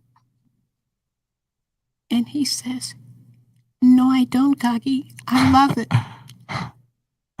Because I'm forever telling him, You are, and he is. He's most of the kids are so amazing, and when I'm telling him how wonderful he is, it isn't that he isn't wonderful. He's even more than what I tell him this all the time. Kai, there are not words to really tell you what my eyes see when I look at you. You Aww. are the most unique person I have met in the 21st century. You really are. And so when you give children this type of confidence in it, when they're stuck in life at a place that they feel is they can't go right, they can't go left, that brain will click in. My dad told me I was somebody. I want to share something. I'm going to bring in a screen. Okay, we're going to see it on the TV right in front of us. We'll see it on our screens. Just give me 1 second. I'm going to share my screen. I want to show you something that I saw this week that I thought was one of the most impactful things that, let me get this screen. This is the one here. I got this muted for a second. I'm going to have to, I think, unmute it internally. I'm not sure if you guys are going to see it all the way it's supposed to be, but and the reason I want to share this and I want to show this is because it really puts me in the zone of what you're saying and the type of dad that you need to have in your life. So I'm going to share this screen here. There it goes. All right, we're going to share my screen. We're going to bear with me here. I'm going to get the right screen up here. All right. I'm going to unmute my computer here for a second. Oh, no, this one's good. Okay. I'm going to see if, I don't know if you guys, oh, you know what? I don't know if we'll be able to hear it out here. Let's try this real quick anyways. All right. So I can't hear it. So nonetheless, do you see the video that you see up there? So let me tell you what's going on there. And the people see it and I can't really see it. This gentleman is asking her about a match.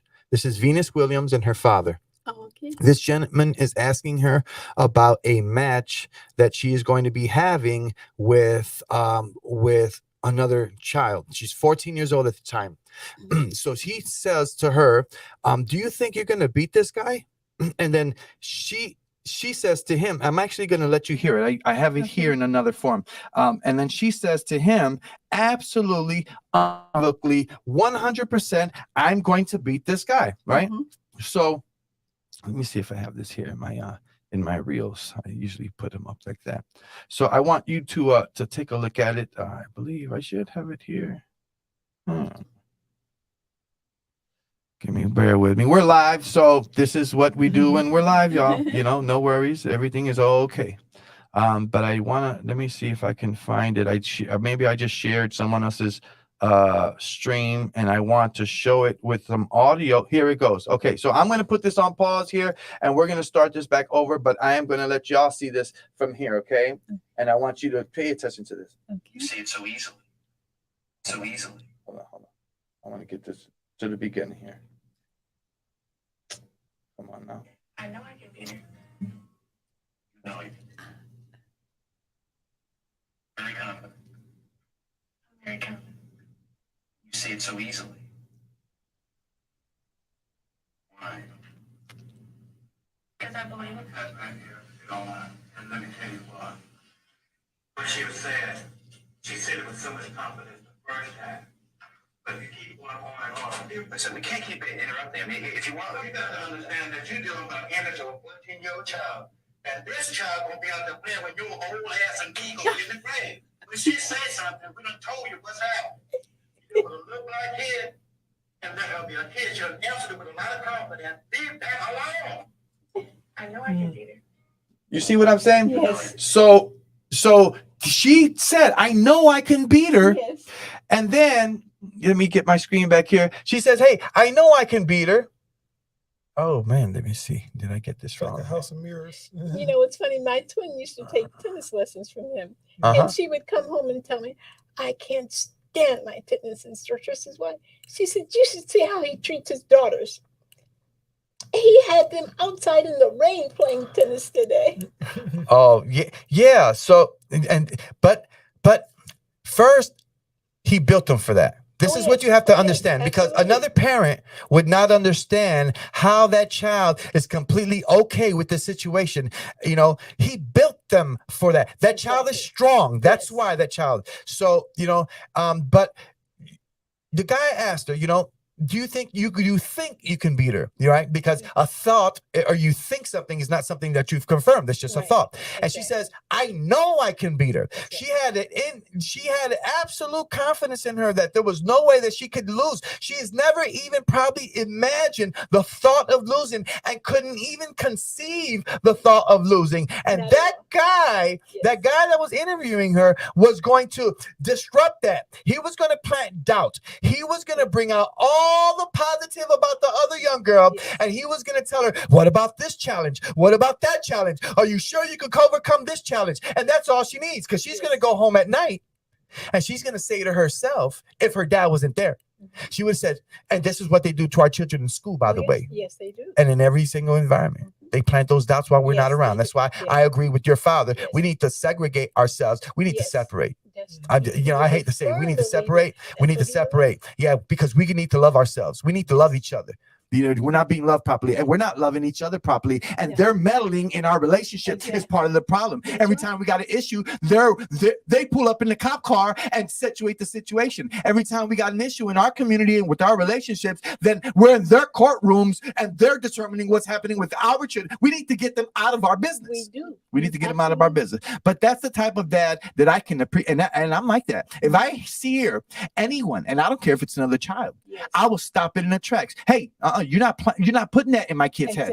My kid, no, we're on a whole nother program over here. Okay, everything we can believe in, everything that we can conceive, we can achieve 100%. And there's a formula to it. There's an actual proven formula to it. And they see me do it every day. They see me with 4 or 5 businesses, running all the businesses, running with a chicken with my head cut off, and they see effort, they see focus, they see determination. And I say, hey, this is the recipe. That's right. But I'm in my moment and I'm in my purpose. That's right. Everything I do, I'm compassionate about. These are my gifts. I'm building everything with my own hands. When we got here, the studio wasn't all the way up to par. Me and Trevor, and we all worked it out together. And what did I say? I said, I have an engineer. I'm not really good at this. I'm not the best at this. But was that an excuse? No, we're live, baby. Yes. We're live right now. Because we weren't letting anything disrupt what we were trying to accomplish. And that's the attitude you have in life. That's the attitude that he was having there. You're not having it. You're not planting a seed of doubt in my daughter. I'm stopping it now. I'm not even going to wait until you do it to try to explain to her why you were wrong. You're not going to make her experience that. She's not going to experience that. Exactly. And something that was so interesting is that if you really caught it, the guy did not mean it in a negative way. But the thing is that our world is designed in a way that you can't be special. Why are you special? You first have to show us that you're special. You first have to reach the top of the mountain before we say that you're special. If you say it as you're on the journey, no, we can't. We have to doubt you. But the thing is that our mind works in a funny way that we don't work off of our conscious mind 99% of the time. We work off our subconscious. So every time somebody says you can't do something, it's going to be put in your head. Every time you say to yourself, I can do it, I will do it, and I'm going to see it tomorrow, I'm going to see it the next day. And if I don't see it, I'm going to try again, I'm going to try again, I'm going to try again. That goes into that subconscious.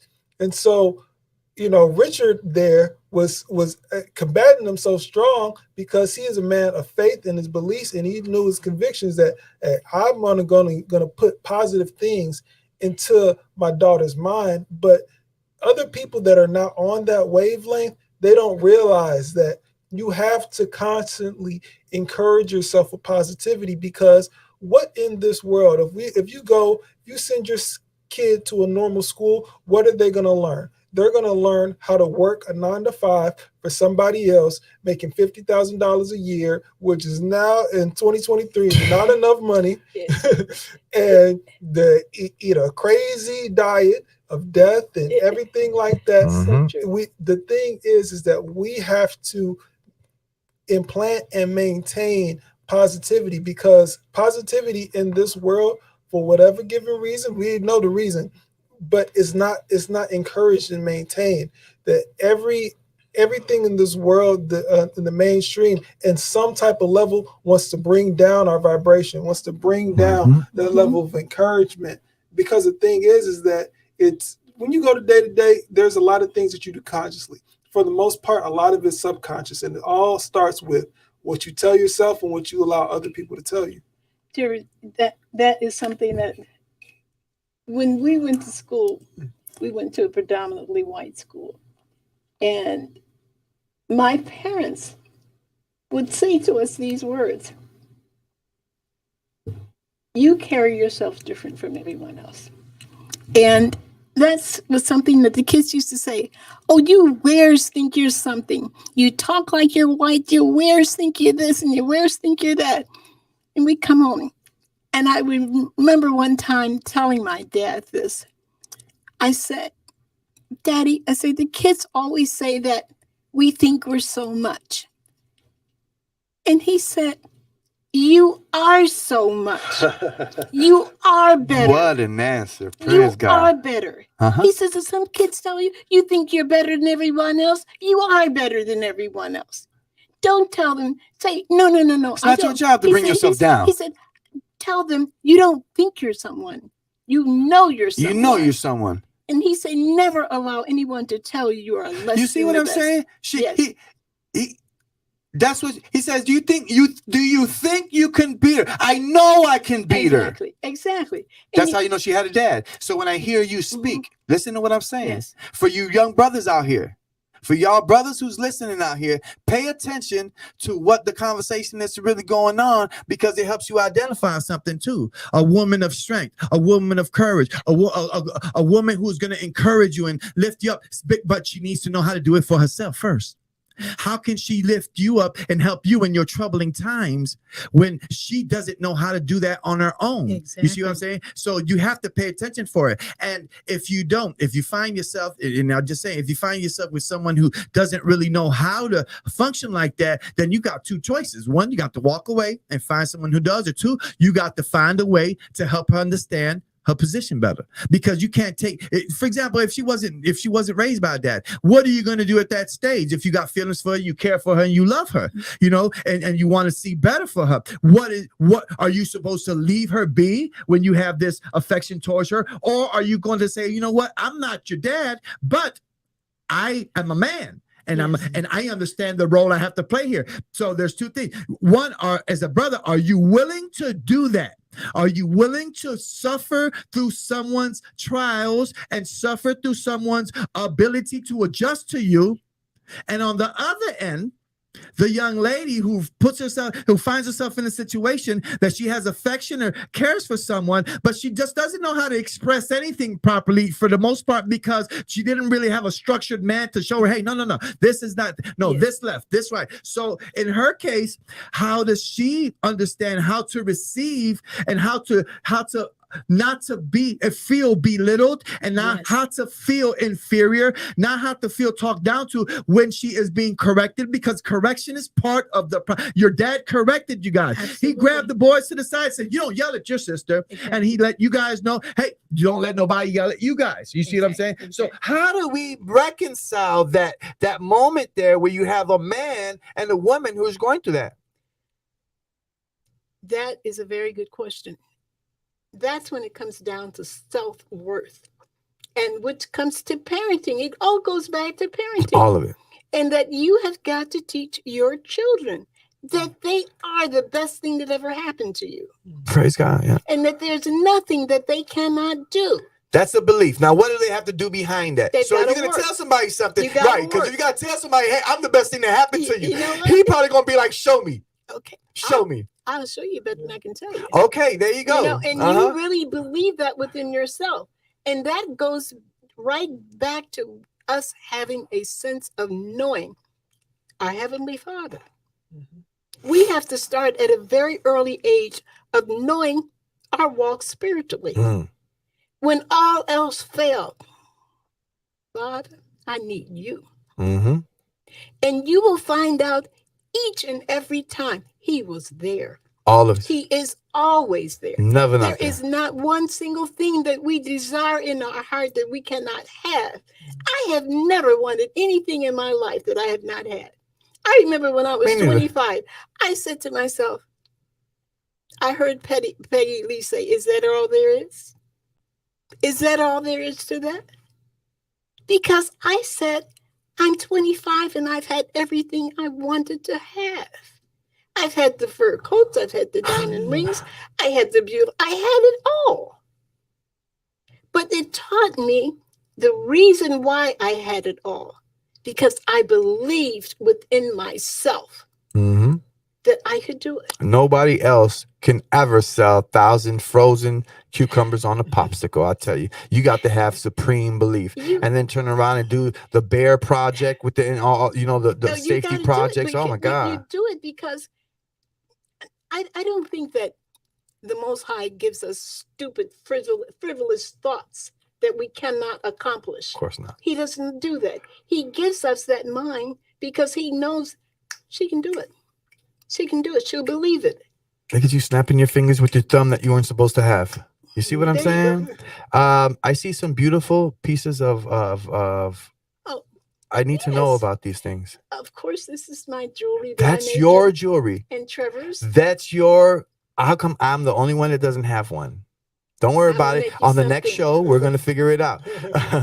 Now, yeah, because Tell- I'm thinking, my brain is thinking I could teach jewelry making right here. I don't see the problem.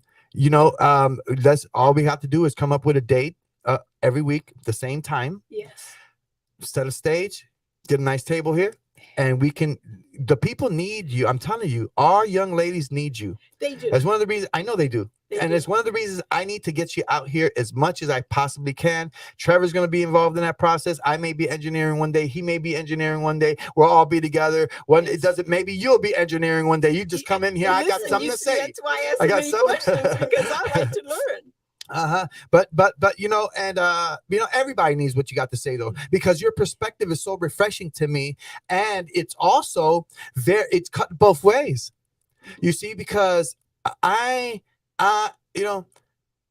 became a dad when I became a dad, and I had but I didn't have a dad growing up, so I'm very aware of a lot of toxic masculine traits that I do have. Yes. There is such a thing. Oh, yes. On both ends. Yes, there is. There's a toxic way to be on both ends for sure. Absolutely. So I do understand those things. I do tend to raise my voice more than I'd like.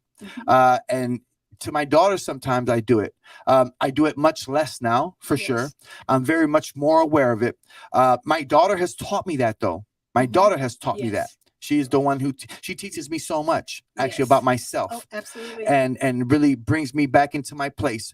So that on that end, I said to myself, okay, Franco, based on those circumstances, you may be unlucky for a while, because you need to make sure that you can speak in a way and communicate in a way where it's loving and it's accepted and received.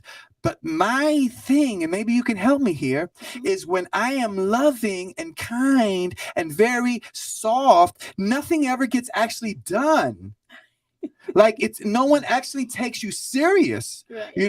How do is it just I'm talking to the wrong person? Does the right person respond to kindness, and some people respond to a different? Help me understand this. That's very difficult to find that medium, that happy medium, because if you're too soft, you're going to be looked upon as being weak. Weak, yeah. And if you're too harsh, you're going to be looked upon as being mean. And even at my age, I'm still learning how to have a balance, because I can be very pushy. Because you had a dad. Yeah. Your dad taught you initiative. Your dad taught you to be a go-getter. Yes. These are traits that men have. Yes. But I'll tell you, guess who else has that trait? Proverbs 31 woman. Have you ever read Proverbs 31? Yes. That woman right there That's right. had a good dad. Exactly. That woman can do everything a man can do, except be a man. But see, that's the thing that the reason why I say that women need to understand the importance of them helping their husbands. If you think this is a man that is for you, you let him know. There will never be another day that you have to walk alone, sweetheart.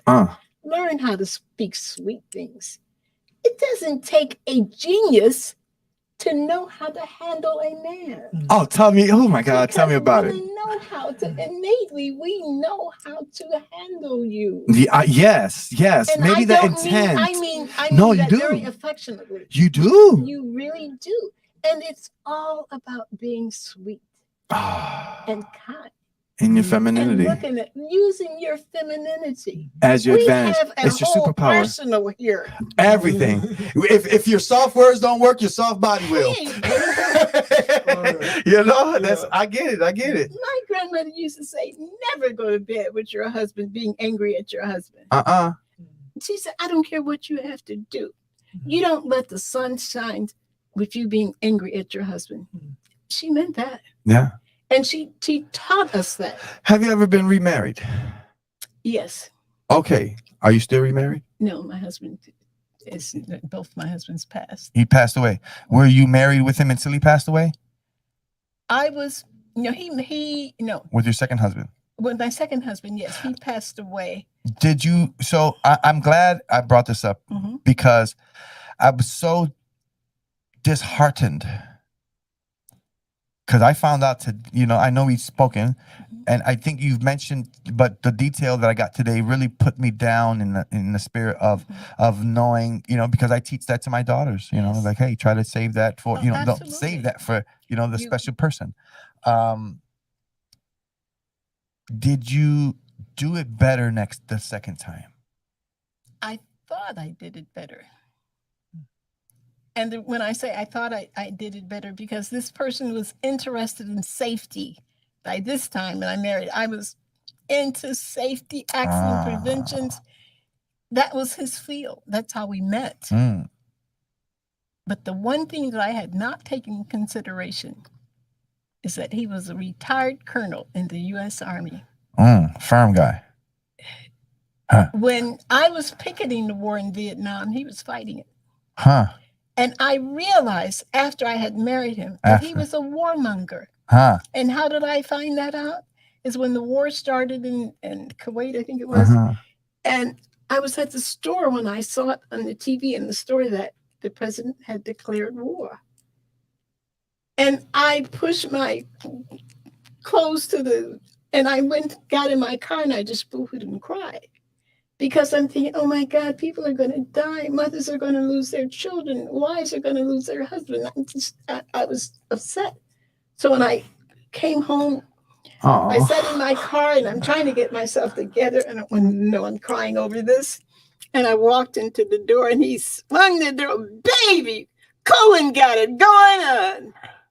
Oh, wow. I lifted him up. You warmonger. You're a warmonger. I realized that this man was excited about fighting. He got on the phone. He's calling everybody. But he's a man. He wanted to go and fight again. Oh, he wanted to go to the war. But guys like that. Guys like competition. I know you don't like it so much for women, but guys like that. Guys like to know that we're the big dogs. Competition and murder is something different. Yeah. No, I get it. Yeah. But like, because the United States is like a big guy, though. You know what I mean? Exactly. And I am against it. I was against it, but I know. I was trying to get his mind frame. His mindset was so entrenched in being a soldier. He could never get over that. Yeah. As a matter of fact, he killed himself because he wanted to get back in the military. Yeah, I can see. I can understand that. Institutionalized in a different way. He was raised by the military. Right. So that's how you function. That's the environment you like to be in. You excel in that environment. You've mastered that environment. And being civilized is it's not what they train you in that environment. They actually train you to be counter civilized. They train you to yeah. I mean, I had 2 marriages, and I tell Trevor all the time that I'm praying for a righteous husband. All praises. Sound like my mama. I see nothing wrong with. They always tease me. I don't see any. But all I'm saying though, What would you do different this time now? What's the third time's a charm? What's my the goodness. third time I've charm? learned so many things now that I didn't know even 25 years ago. The process never ends. No. We're forever learning. Life is a learning experience. It is a That's learning it. experience. The whole thing. And not only are we learning from a secular level, but we're learning spiritually. Our heart, as long as it's beating, we're learning something about our Absolutely. spirituality. Absolutely.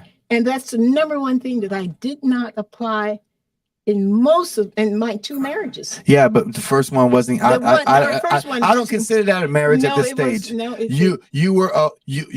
You made the best out of your situation as long as you possibly could, and you tried to turn it around the way I see it as much as you could. But that was not the right situation. No, it was It's not going to happen.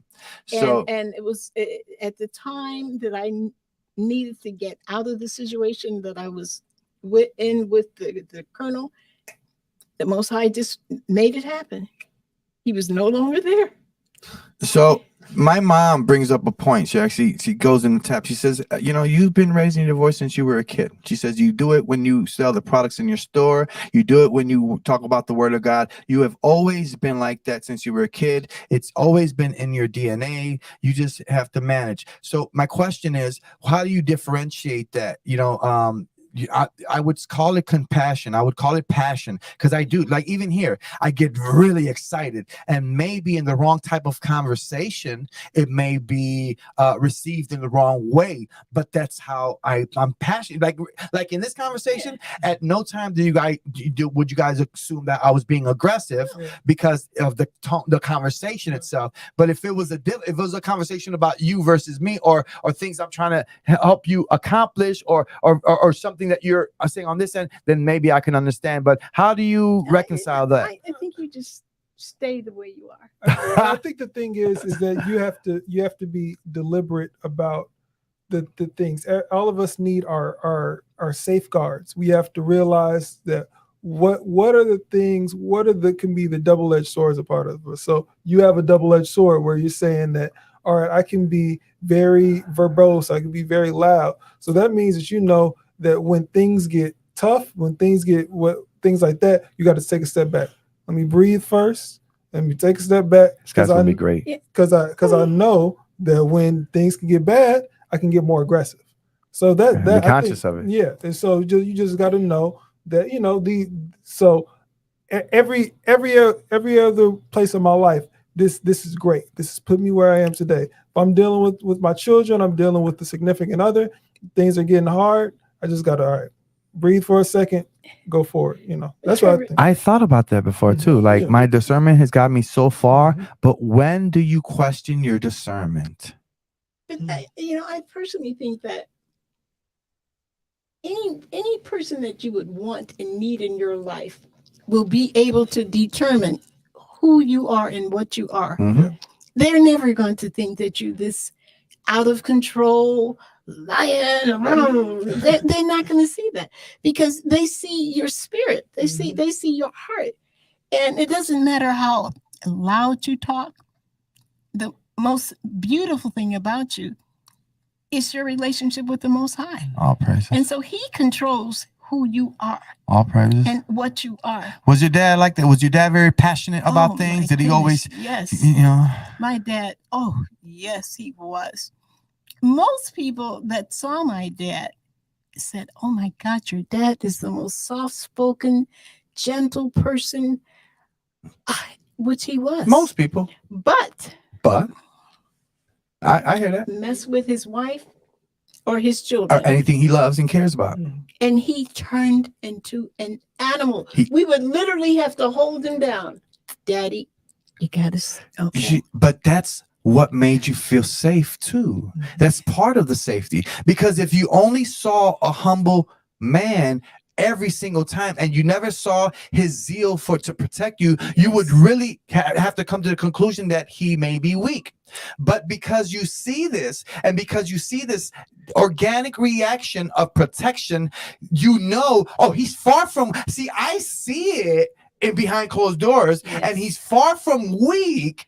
You see? Yes. You see, and that's how that's what's called humble, because Yes. you can't be humble and weak at the same time. How do you humble weakness? You can't humble weakness. You're already weak. Exactly. But if you're strong and you humble that, Yes. you see, and it turns into meekness. And this is what you're saying. Yes. Behind closed doors, Oh. you've seen the lion, Yes. but everyone knows him as a lamb. Exactly. But my dad knew when to show it. And there was Discernment. a young man that came into my parents' house one day.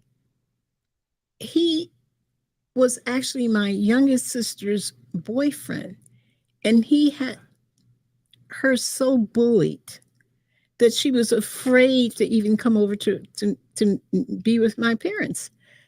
So my father was having a very mild conversation with him. Young man, you have to understand, this is my daughter, and she seems to be afraid of you. And can you explain to me what it is about you that has her with this fear? And so, Did that happen? That happened? yes, this actually happened. What a great approach. So what happened to this young man? He started saying, because she knows that I'll do this to her. And my father is standing back. This guy has a black belt in karate. And my mother used to tell the story. She said, my dad's hair would stand up on the top of his Like a head when he lion. was put up. His hair would literally stand on its end. When that hair jumps up, you better watch out. So my mother said, young man, I think you better go. And so he then turned to my mother and said, and I'm not talking to you, B. And he hit her? He just said that to my mother. I heard your hand clap. I said, my dad jumped on this guy, and all he could say, Mr. Ware, please don't kill me. He begged for his life in that hallway in my parents' house. I would have choked him. I could see myself choking him. Oh my God. I had seen my dad hit a man one other time in my life. He was outside. A man. See, your dad. You've seen your dad get aggressive with men before. Yes. Oh, my dad would never. Of course not. I never even heard my dad raise his voice to my mother. Was your dad? And then I'm just curious, as far as at your house, how was your mom? Did your mom trigger? Did your mom push the envelope, or was your mom very behind him all the time, always in her place? Yes, my mother would never disrespect my father. It was what even though if you looked at it from the surface, you would think this woman is a very powerful woman in this force in this house.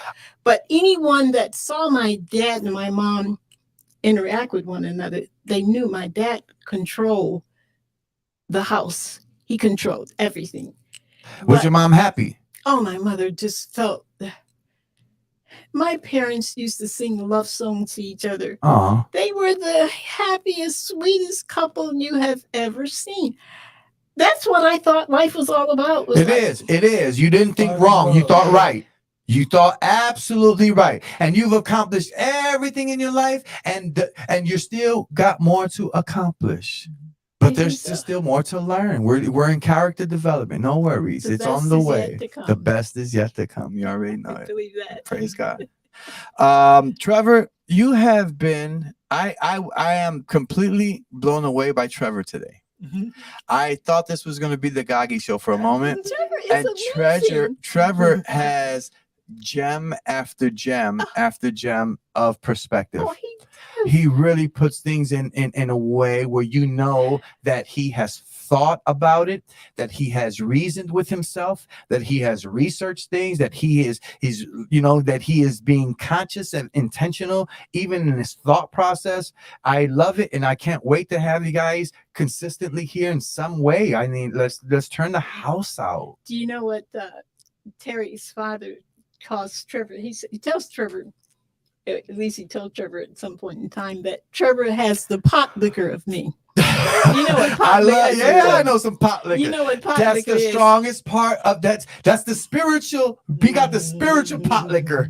You know? Exactly. Yeah. But you can tell he's you can tell that's been passed down to generation. You understand what I'm saying? He's not out here winging it. He's out here perfecting a good base already, a good base of information, a good base of teaching, a good base of education. So whoever put things in his head originally did a pretty good job there. And he can differentiate things, and he can really improve on himself.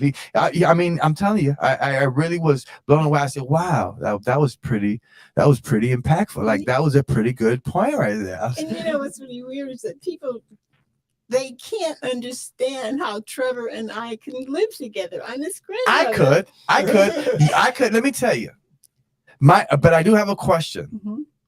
Based on your experience with your dad, I know Trevor has all the potential in the world, but a lot of that disciplinary, a lot of that really comes from struggle in life. That really comes from having myself, I was gone in my childhood for quite a bit of time away from all of my family, night after night after night after night, in very stressful situations.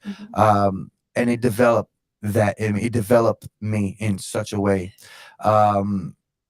Trevor, I want to hear from you and her on it. That take charge, that definite, that no, you stay in your place right now. That's needed. Yes. In a relationship, that's needed. I know it is. Trevor, do you have that? What does that look like? When should it come out? Do you think about it? I think that I do have it. I think for me, the biggest thing that I'm working on is just discipline in terms of attaining the goals that I have for myself and where I want to be in my life, spiritually, financially, all those various type of things. But I definitely see myself being able to take charge in the right moments. But I'm not somebody that sees that role as something that is based off of ego. So I don't jump into the front of the line just to say, all right, let's do that. Let's say in the situation today, you were having trouble with the audio. So it's like, all right, let's jump in. Let's help you out and do Waiting that. for an opportunity. So that's how I view it, because the thing is that sometimes as a man, how you can jump into toxic masculinity is trying to take the lead for the sake of, I'm a man, I have to take the lead. Me, I know things that I'm good at. I know things that I'm bad at. So I'll take the lead when I need to take the lead. I hope to find a partner that knows that at some points, hey, you can say, hey, Trevor, let's do X, Y, and Z, things like that. And as long as you're not trying to emasculate me, you're not trying to patronize my end of the day, what my leadership is, that's great.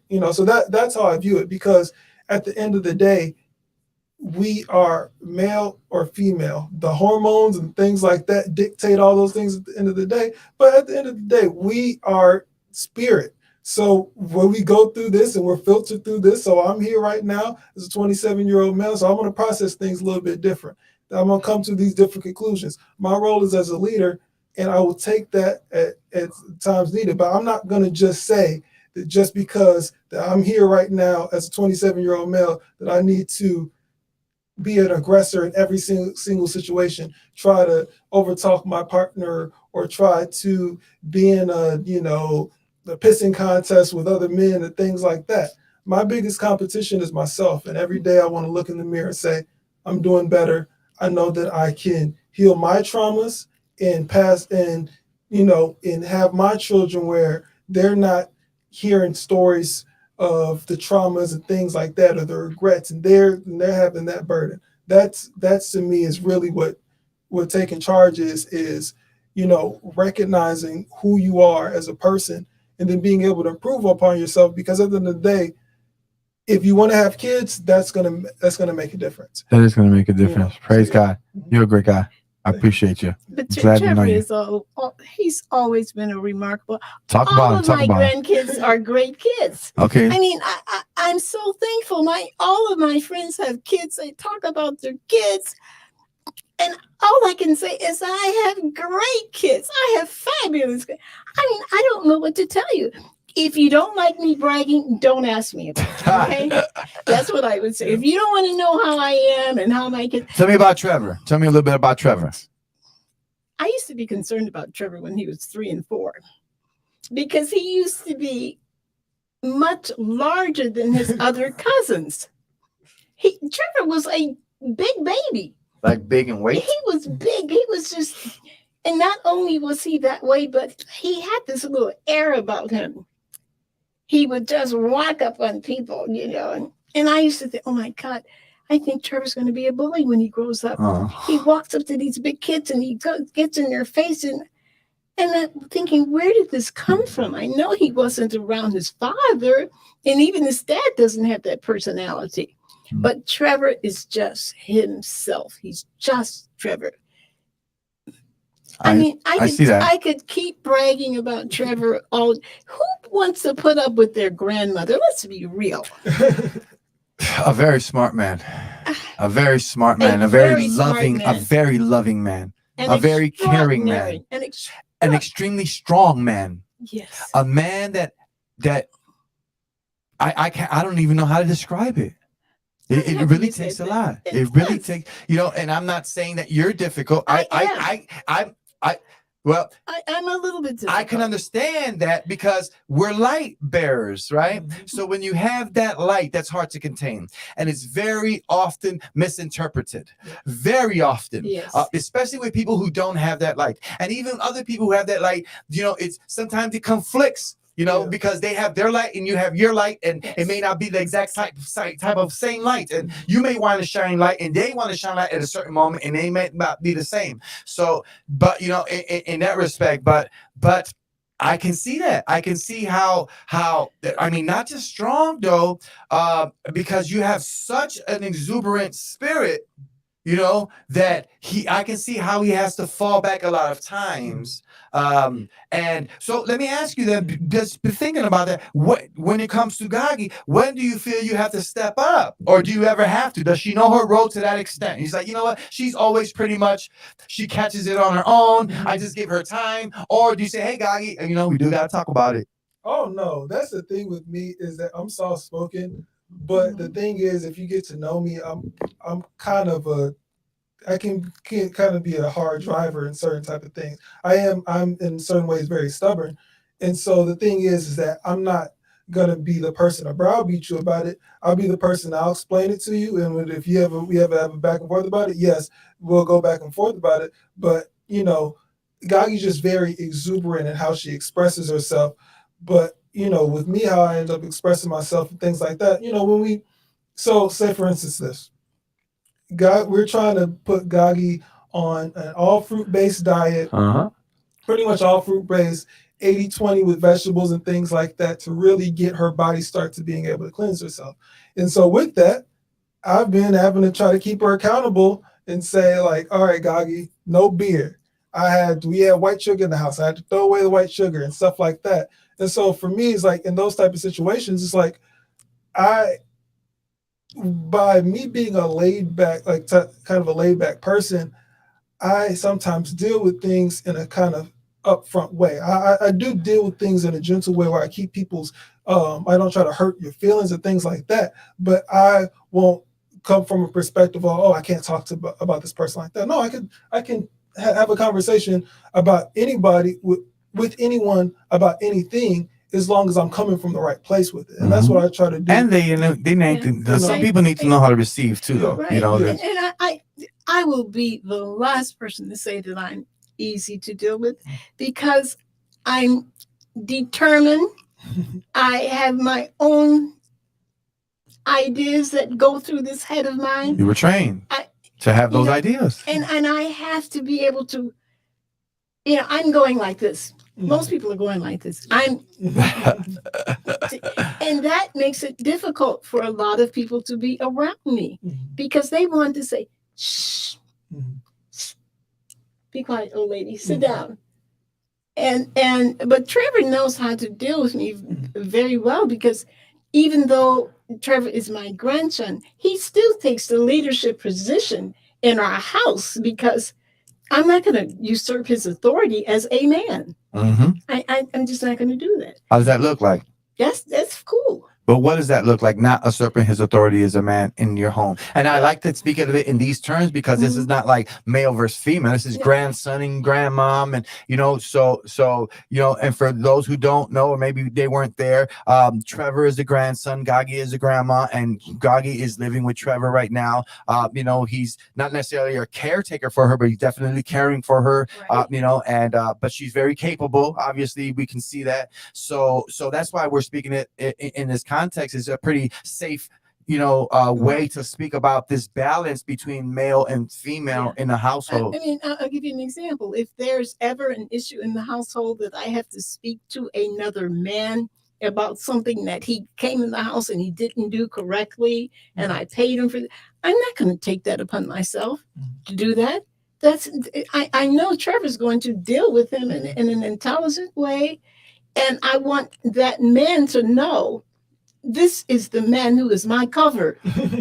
Good you make that plain. So do you make that a habit that when you're dealing with men and you're in a relationship, or when you were a child dealing with men, you would refer to the man of your life? Yes. Is that something normal?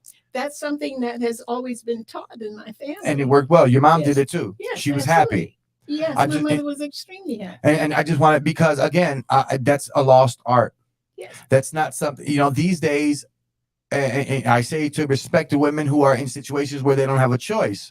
Yes. But when you're in a situation where you have a choice, even if you've been trained a certain way, when you enter into that situation, when you enter into a cooperation with a man, especially, most men want to lead in that way. It's like, I should be the filter. And I say, check this out real quick. Satan deceived Eve. Why didn't he go directly to Adam? Because he knew that Eve was the most vulnerable. He knew Eve would, because Adam would have probably said what? He was get away. He probably get away from me. Right. But here's the second part of it, is that he also knew that the order in which that it was going to go was going to be perfect, because a man's weakness is a woman. Period. So 100%. A man, if he's not focused on his purpose, is probably because he's focused on a woman. That's 100% of the time. A single man that's not focused on a woman is so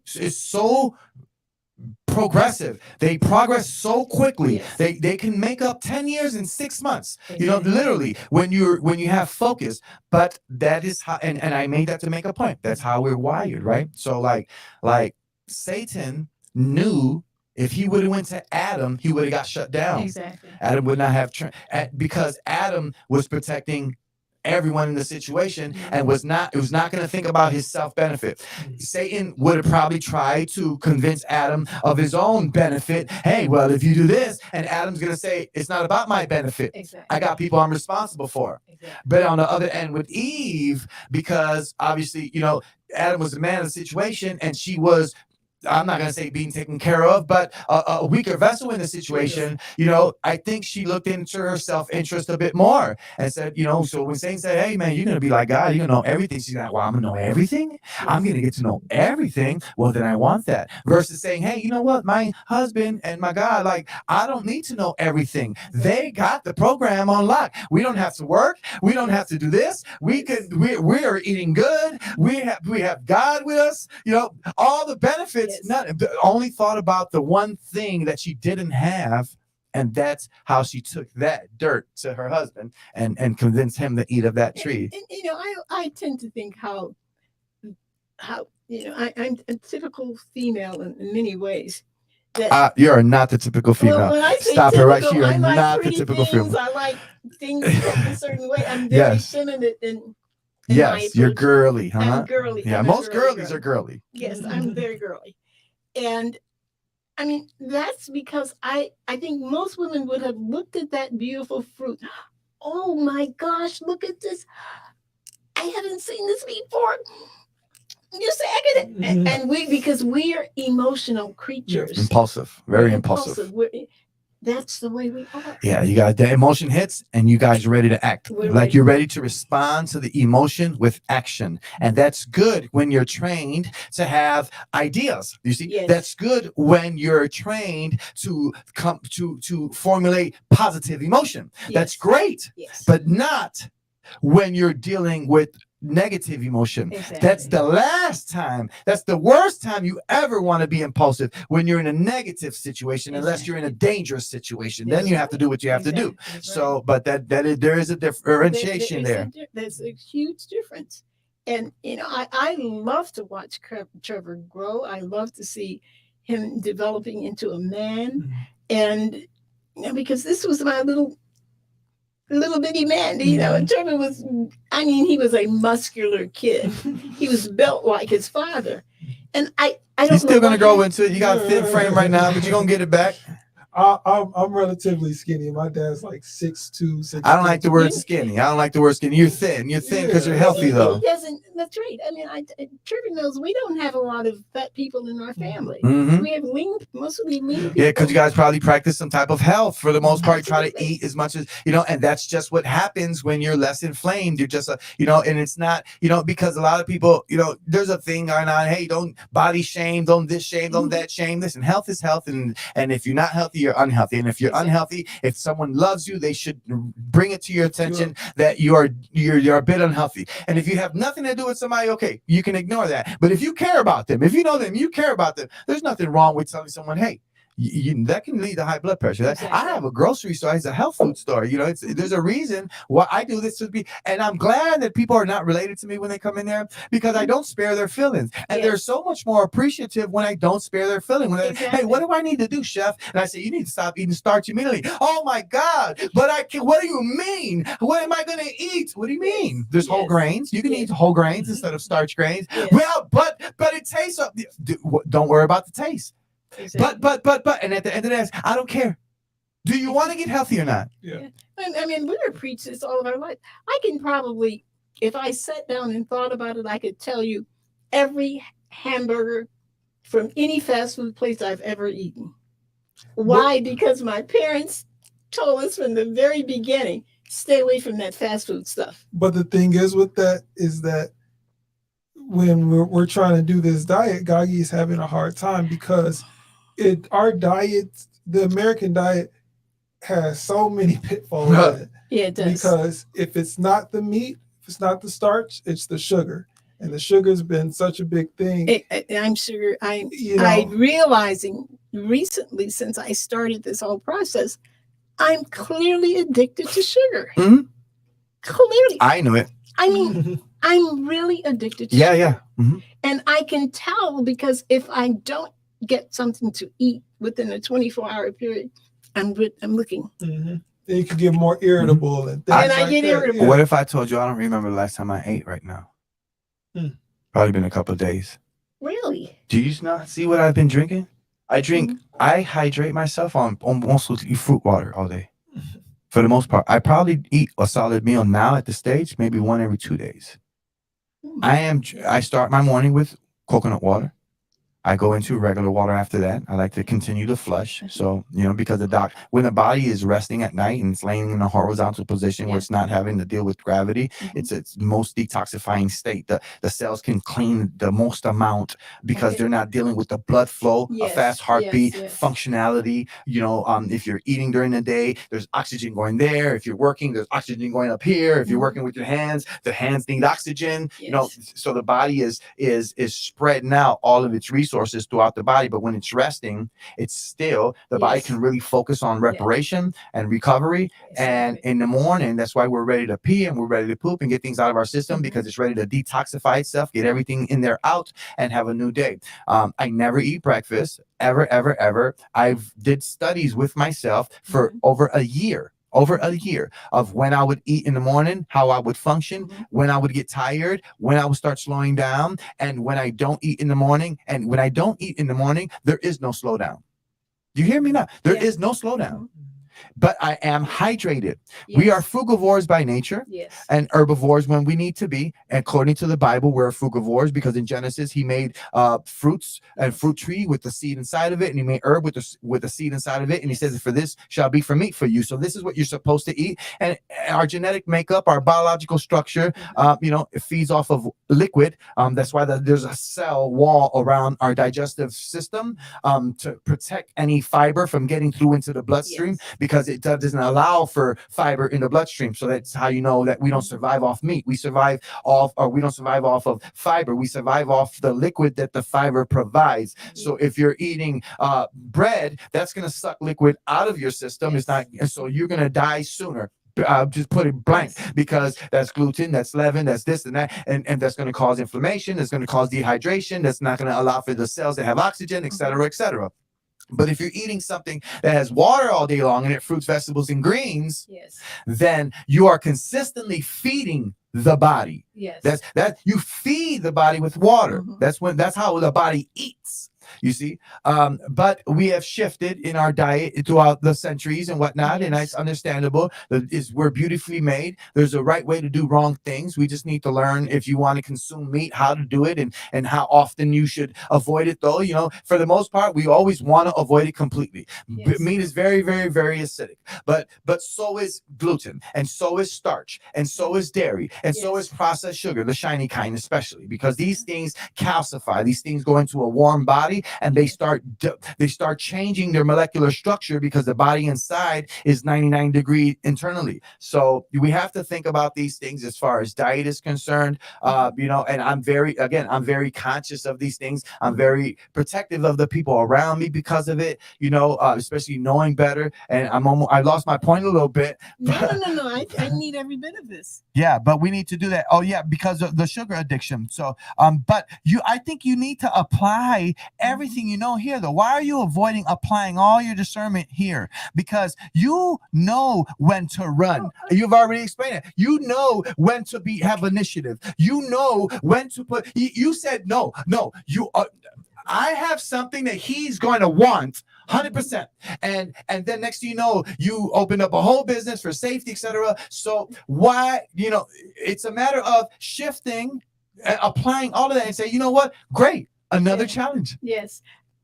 Let's get it done. I can do it. You know what? Yesterday was the very first day I said to myself these words. Jen, what's the matter with you? Have you ever tried to do anything that you couldn't do? Why don't you think like that? The same thing, that approach that you use to anything, any challenge that you decide to do, it may have never been done before, but you tell yourself, I can do this. That's what I have to start. Because we play mind games with ourselves all the time. I do it on purpose. Yeah, I do too. And because I was telling myself, whenever this wrist starts hurting, I'm sewing it up. I'm sewing it up. I'm mending it. And when you know what you're doing when you do that, from a biochemistry perspective, you are communicating with your neurological system, and you are telling them how to react to the pain. You are literally telling them what to do. Same way outside of our body, we can determine anything. If I spoke to Trevor and say, hey, Trevor, can you grab me that right there? My voice can get that phone in my hand in 1 second. I just need to know how to use my voice properly, where to direct my voice, what tone of voice. You see, if I say, give me that phone right now, that the phone may not come to me. You see what I'm saying? But say, hey, Trevor, can you please hand me that phone? With my voice alone, I brought that phone to me. You see? And I can do that inside of me too. It's just, there's actually 1.5 trillion cells in there waiting for me to give them direction, waiting for me to give them instruction, waiting for me to feed them, waiting for me to guide them. And that's, it's a full-time job worrying about this. So that's the same way. I tell myself, when things happen to me, I tell myself all the time, hey, we're not going to think about that. We're not dealing with that. Put that to the side and let's keep it moving. Period. I don't know who's listening in here, but get to work, because we're not stopping for that. And all the time ends up happening. So true. Our willpower, my willpower will push me through a lot of times. My refusal to quit and to give up is the reason 90% of the things I've accomplished in my life has come to fruition. Because 95 of them have come with challenges and tribulation. It's my refusal to bow down and give up when the first level of difficulty hits, or the second, or the third. You got to come better than that. Yes, You got to come better than that. I know. You know, I know praise exactly God. what you're saying. And you know, people have always said to me, I was extremely stubborn. I don't think being stubborn is necessarily not a virtue. No, I like stubbornness. I like in the right place. Exactly. The right time. Stubbornness in the right place has probably been the thing that has enabled me to live over insurmountable odds. You know, I should have been dead a long time ago. I only weighed 3 pounds in 1944 when I was born. And at that time, they were telling my grandmother, push this little one to the side. She's not going to make it. My grandmother was an herbalist. And she said, God spoke to her and said, you give this baby this. And she made a sugar titty and put it in my jaw. And so she looked and she said, no, wait a minute. Titty? What's a sugar titty? A sugar titty is herbs, various herbs that causes rapid growth in babies. My grandmother was a midwife. And I don't know what those herbs were, but she said she did that. I could find some. And I'm pretty sure I know a few of them. I'm sure that's. How do I put them in a sugar titty? You put it in gauze. In gauze. You take it and you wrap. She said she wrapped it up in gauze. And then put the gauze in the mouth. And put the in the baby. And the baby's constantly sucking on it. Oh. And you don't let it go. The herb. So you went from 3 pounds. I went to 3 pounds to 6 pounds, and she said it was such a short period of time that she couldn't tell Jean and I apart. My sister weighed 6 pounds. You know, if you tried to go to the doctor and tell them that today, they would let your baby die. Oh, they would. No, they would say, no, we don't know. That's unproven. That's unnatural. They would act like that's unnatural. Yeah. And they would do it medically their own way, even at the risk of losing your child. They were going to give me a C-section for Terry, my son Terry. And my grandmother said, no, just give me 10 minutes and I'll be there. And when she got to the hospital, she straddled me in the bed and she brought a big jar of some type of cream. I don't know what it was. And she started massaging my stomach. She started pushing, redirecting. I get it. And the baby flipped. Flipped. And because my grandmother said, oh, no, she will not have a C-section. So when the doctor came in, he said, this doesn't make any sense. And so my grandmother said, oh, yes, it does make any sense. And he said, well, tell me what you did. She says, no, if I told you, you wouldn't believe me anyway. She said, doctor, I probably have delivered 10 times more babies than what you've delivered in your life. Because she was a midwife. She knew exactly what. Oh, my God. That's so many good. Things in the medical industry that are so against nature. We talk about the C-section. Oh, a baby is supposed to go through a woman's birth canal because it's supposed to get all the blood, all the mucus, all that various type of stuff, and that's the start of their immune system. It's supposed to fight to get through that birth canal. Absolutely. That's the whole point. It builds the baby's immune system. And the baby that my grandmother said, a baby that did not go through the birth canal, it lacks something psychological. Yeah, I can understand that. She used to really believe that. I can understand that. Yeah, I agree with all. Anything unnatural is going to lack or organic essence. And it's going to be something spiritual missing too, because that's the organic part. You're like entering into the matrix. What nature is God. Listen, nature is God. Literally, when you turn to food, natural food, you turning to the food that God created that man has not interfered with. Nature is God. When you turn and you're dealing with stressful moments and you take a walk on the beach and watch the sunset, you are turning to God's beauty in His design. Absolutely. And the waves splashing and the moon shining and the stars out or the cloud or the bright sun and the blue sky. That's all God. It is. That's all God. And that's what we turn. So when we're dealing with natural things and where we're seeking natural things, and they say, no, you shouldn't be seeking this natural thing. They're walking you away from God's solution to our problem, and to trust their solution instead. Yes. And it's my belief that really when we're talking about again with diet, being a frugivore, being a vegetarian, being a vegan is God's diet. Yeah. He is a God of life. He's not a God of destruction. When we read the Bible, we read about eating meat in the context of sacrifice. When we talk about, when people want to talk about eating chickens in the Bible, talk about when they ate quail. They ate a bunch of quail. And what happened to them? Died. How many of them? Yes. All of them. Died. Every single one. Every Numbers 11, every single one. He said, as their meat, the moment they put the meat in their mouth and started chewing, it said it kindled God's wrath. Yes. And he killed them all right then and there. Yes. Listen. Powerful.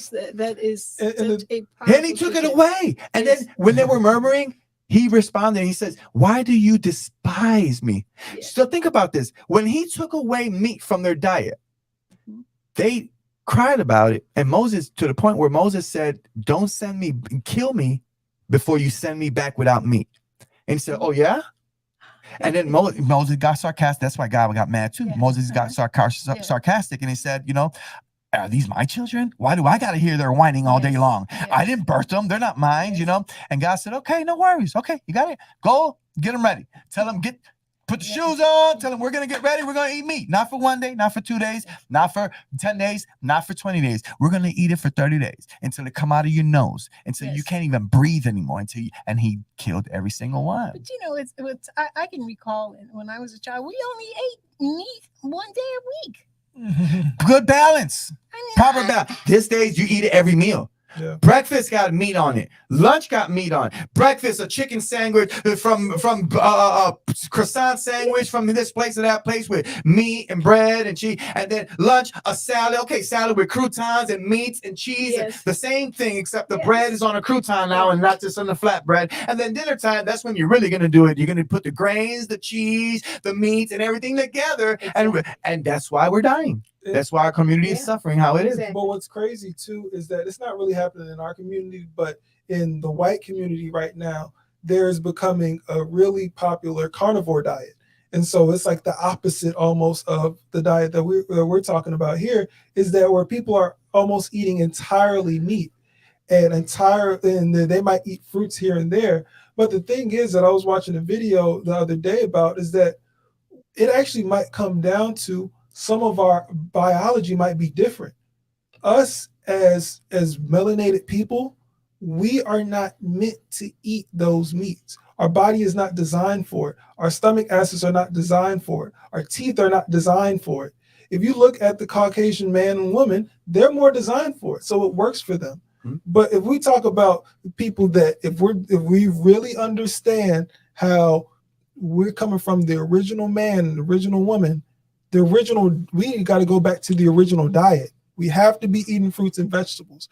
My belief is that eating thou shalt not kill. Mm-hmm. Show me in the Bible with the dietary laws that you can eat an animal past 3 days, and that eating animals was not a sacrifice. I agree. There's a community of people who disagree. They separate the sacrificial law from the dietary law. But I think the dietary law is part of the sacrificial law. The reason is because Genesis, there was no meat on the table. Right. Meat is a byproduct of sin. Yes. There would be no death if there wasn't sin. Yes. So anything that's a byproduct of sin is unnatural to God. He never wanted it from the beginning. That's one. Two, after the fall of Noah, after the flood of Noah, when everyone uses as an example, I think it's Genesis 8, 9, and 10, somewhere around there, when the animals are going on the boat or whatnot. But he tells them, he says, okay, now the dread of you is going to be in the animal, right? Because so they're going to be afraid of you now. And if you do eat them, the blood is on your hands. Yes. I'm going to require your blood too. They're going to be open season on you too. Just remember, there's a consequence to you doing it. He didn't say, yeah, go ahead. And Solomon, wait, Noah on that ark, how long was he on that ark? 40 days. Do you think that he was eating all those animals? Did he have like none? Did he have like a freezer full of chicken? Yeah, I didn't see him eat none. I didn't read him eat any of them. All I read was when he came off the ark, the first thing he did was not eat some chicken. He built an altar and made a sacrifice. And guess what? The Bible says that when he put the animals on the ark, the unclean animals came in 2 by 2, and the clean animals came in 7 by 7. People don't differentiate that, and it's a very important reason, because if the clean animals came in 2 by 2, then that first sacrifice would have killed an entire species of animal. But God already knew that. Yeah. That's why he said, no. The unclean animals 7 by 2 by 2, because we're not going to kill that or sacrifice that or eat that. Yeah. That's going to they're going to procreate and they're going to keep the earth clean. Yeah. But we're going to get the clean animals 7 by 7, because the first thing you're going to do is sacrifice. That's going to be one out the game. And then you're and your family probably going to eat. Yes. And we still need more of those. God was smart. You see what I'm saying? Yes. So, but at the end, he did give us a warning. And then he also said, your lifespan is going to go from 120 to 70. And remember what I told you about the 70. Yes. He capped it. And it said, if it's more than 70, it might get to 80, but it's going to be full of stress and drama. Yes. You know, so no, we don't contemplate these things. The fact that he took the children of Israel out of Egypt, took away all their fake gods, all their fake everything, all the food they were eating there, and he says, okay, I'm gonna give you manna from the sky, coriander seed, a whole grain, by the way, a whole grain. Is that what it is? Yeah, coriander seed. That's what manna was. Okay. Coriander. That's what the Bible says. Okay. Specifically, coriander seed, which is an alkaline seed. I can understand why it's a natural seed. It's an alkaline seed, pH level 7.40 and above. That means it can cause no sickness in your body. Coriander is only a healing component. It doesn't cause any type of acidity in your system. You see? And then whole grains stay whole throughout the entire digestive process. They clean they clean out the intestines. I'm not a big fan of a lot of grains all the time. You know, again, more fruits, more vegetables than anything. But there is a time to eat grains. It should be later on towards the day. Should be only a few times a week to make sure you're keeping the intestines clean. If you are eating bad too, that'll help clean. But if you're eating mostly fruits and vegetables and things you're supposed to, you don't really need to clean the intestines too much. You don't need to put grains in the system, especially if you're hydrating yourself. And I'm excited to do this with you guys. I don't know how we want to get it done, but if we can start with 3 days, Yes. get you what you guys need, you're going to be surprised. You're going to be extremely surprised, because you're going to be surprised how easy you do it. Well, It's just a monster in your head only. Yeah, that's all that it is. Uh-huh. And I there are times when I throw these own pity parties for myself. Well, I don't do this, I don't do that, I don't do the other. So what if and Trevor knows that I'm not a drinker, but every once in a while, I like a cold beer. I just like a cold beer. And I thought I would never even and I like Heineken, so it's a good tasting beer. But Trevor acts as if it's the end of the world because I have a beer. No beer. Yeah, beer's not good for you. Beer's not good What for about you. wine? In moderation. Yeah, of course. In moderation, probably a few times a week, most. Clean wine, vegan wine, comes from grapes. But because it's wine, there's fermentation already, so it's sweet. And when you consume it, there's more fermentation. Yeah. So it gives you that buzz. That buzz is what you call intoxication. That buzz is another form of sugar for you. But That's the problem with I it. don't drink enough to get intoxicated. That's good. Then why do you drink at all? Not because I want to get intoxicated. I like the flavor. The thing is that I'm realizing more and more is like our gut is a second brain, and we're almost looking for some of those chemical reactions. We're almost looking for that acidic thing in our body. We do. That's the whole thing. And Trevor, it just sometimes when I just want a beer, it's because I want to kick back, look at the basketball game, drink me a beer. But it's yeast. That's the problem. It's just it has nothing to do with me just loving the flavor. And this has nothing to do with us. This has everything to do with us caring on you and caring for you. That's all it is. We don't want to see nothing go inside of your body that is going to make you feel good, but end up have bad negative results to you. Yes. I would rather sacrifice how good you feel about it knowing that actually when you don't do it, it's like going to the gym, right? Mhm. In the beginning, it's a challenge to get to the gym, right? Yes. And then, but because the gym is difficult, it's difficult, right? But when you finally get to the gym and you talk yourself into going to the gym and you talk yourself doing the process, when you finish with the gym, you feel so much better that you actually went to the gym. Yes. So even when you're speaking of something that you enjoy, if it has self-destructive components to it, that'll exist. Because you do think about it like, oh, I know I shouldn't drink the beer, but I like the beer. And it's not a sin. It's not, yeah, of course it's not. It's not a sin. It's not anything characteristical to you. It doesn't say that you're bad, anything, but it does point to a self-destructive behavior that you're justifying with something that you enjoy.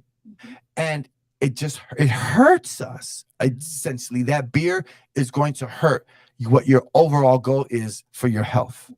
Okay. Yeah. Well, I actually am getting better since I've become a vegetarian. I'm not judging either, by the way. I'm not pushing any pressure on you. I'm just I know what explaining you're to saying. you the perspective and the detail behind the way I view those things and the because it's, let's see, a steady stream. So let's say right now you may be dealing with some gut issue and then your immune system is not where it needs to be. There is a level of inflammation going on because you've been addicted to sugar for so long and you're learning how to clean the system right now. Let's say 2 beers a week only, just 2 little beers a week while you're watching. How many weeks in a year? 52. Times 2 then? 52 times 2 is what? 100. So out of 365 days, how many days did she drink a beer? Is it, wait. 100 and what if she's drinking 2 times a week? Yeah. No, that's not days then. That's weeks. So out of 52 weeks. 365 So days. she would have 100 beers. Yes, but on top of that though, out of 300 something days, you're having 100 beers. That's 1/3 of your time frame. You're consuming something that's bad for you. When you really put it into a bigger perspective, So now looking at it annually, you have given your body yeast twice a week for the entire year.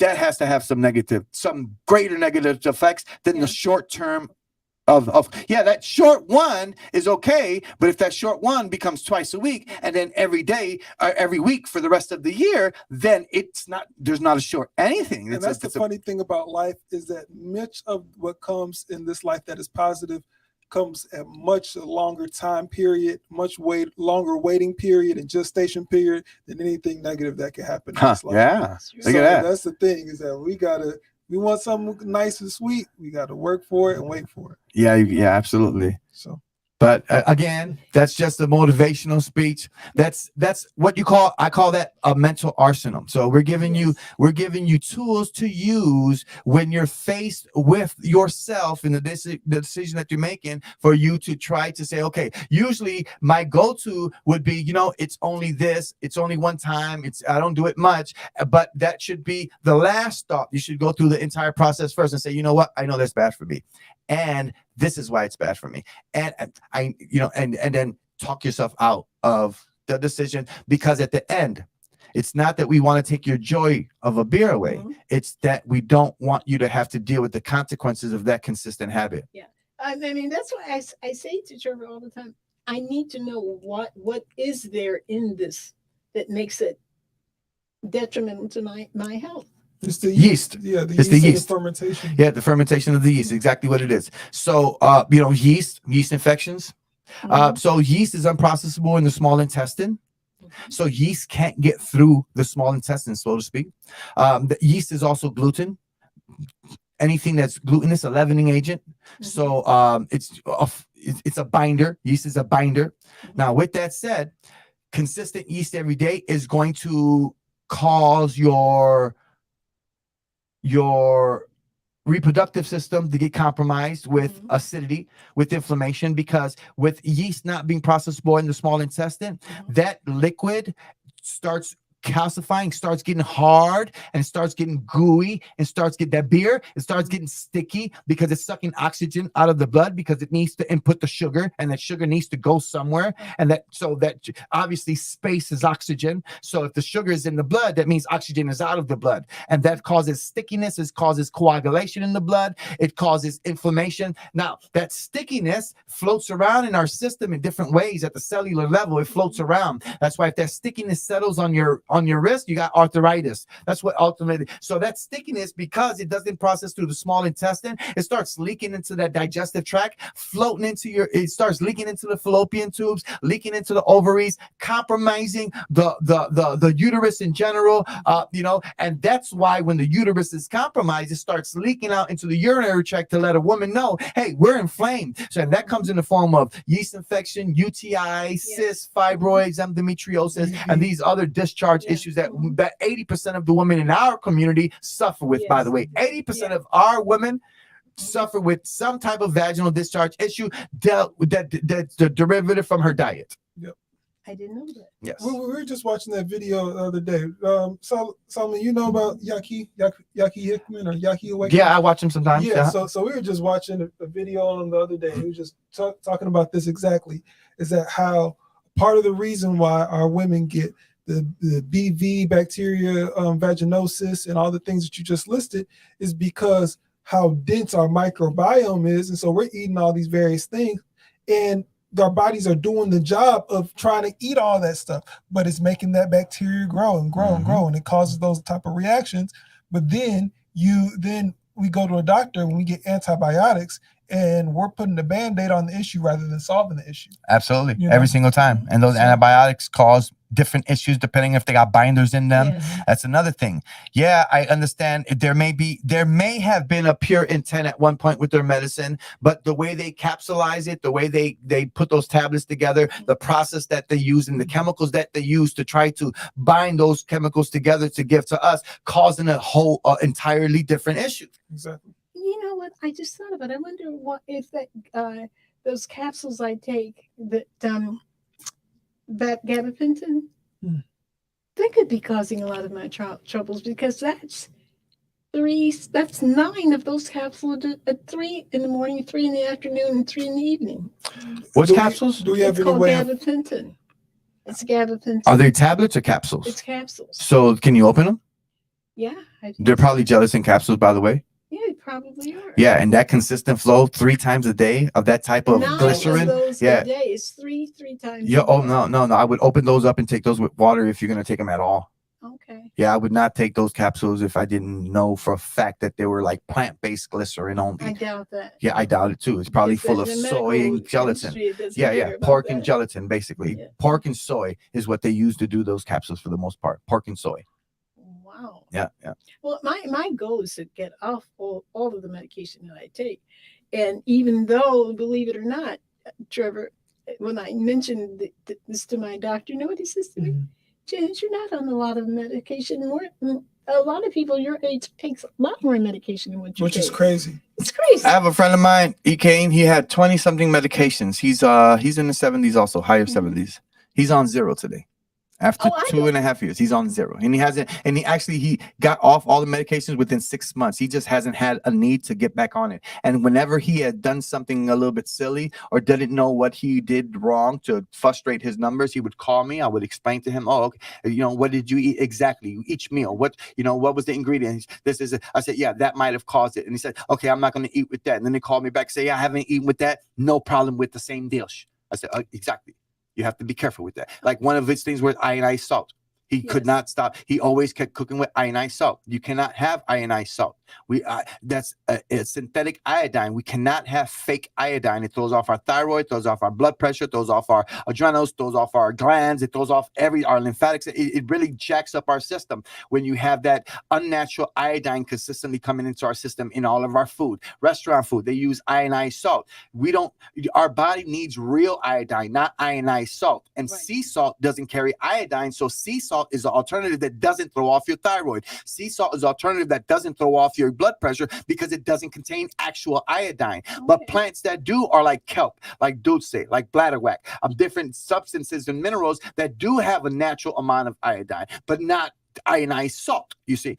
So that's one of the things he said, every time I have it, my blood pressure, stop eating that, and he said, I've never had a blood pressure issue after that. But yeah, I heard a doctor years ago say that iodine, I remember when there was no iodine in the salt, by the way.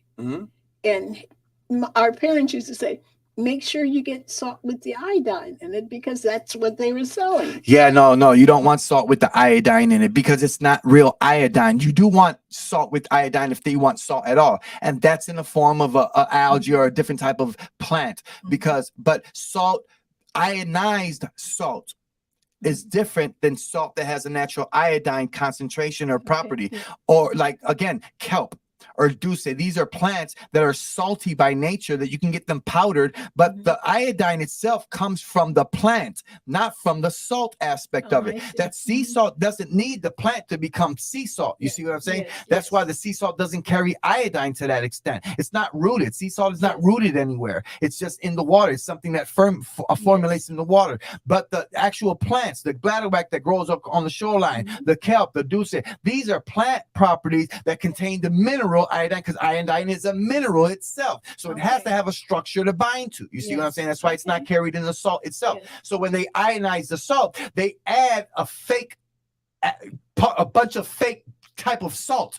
So it's like, and it's not even, they don't mix it with sea salt. They make brand new salt and ionize the salt. They put it through a process that adds an unnatural iodine concentration to it. That is why when you take it, our thyroids are jacked. That's the first thing that goes, because everything has to brush up against the thyroid before it gets into the digestive tract. So that's why our thyroids are off the wire. I've got some growth on my thyroid right now. Yeah. So all iodinized salt, it got to go. All iodinized salt got to go. 100%. Himalayan sea salt. So yes, because it doesn't have. That's pretty good. But that doesn't mean you're consuming iodine. You still need some levels of actual iodine, by the way. Sea moss is a pretty good source of iodine. It does have some iodine because the sea moss grows off the rock. The sea moss is a fiber, even though it's gel, and we break it down into more gel, but it's not, it grows off the rock. It grows from the dirt. It doesn't grow in the water on its own like the sea salt. It's actually rooted somewhere in the water.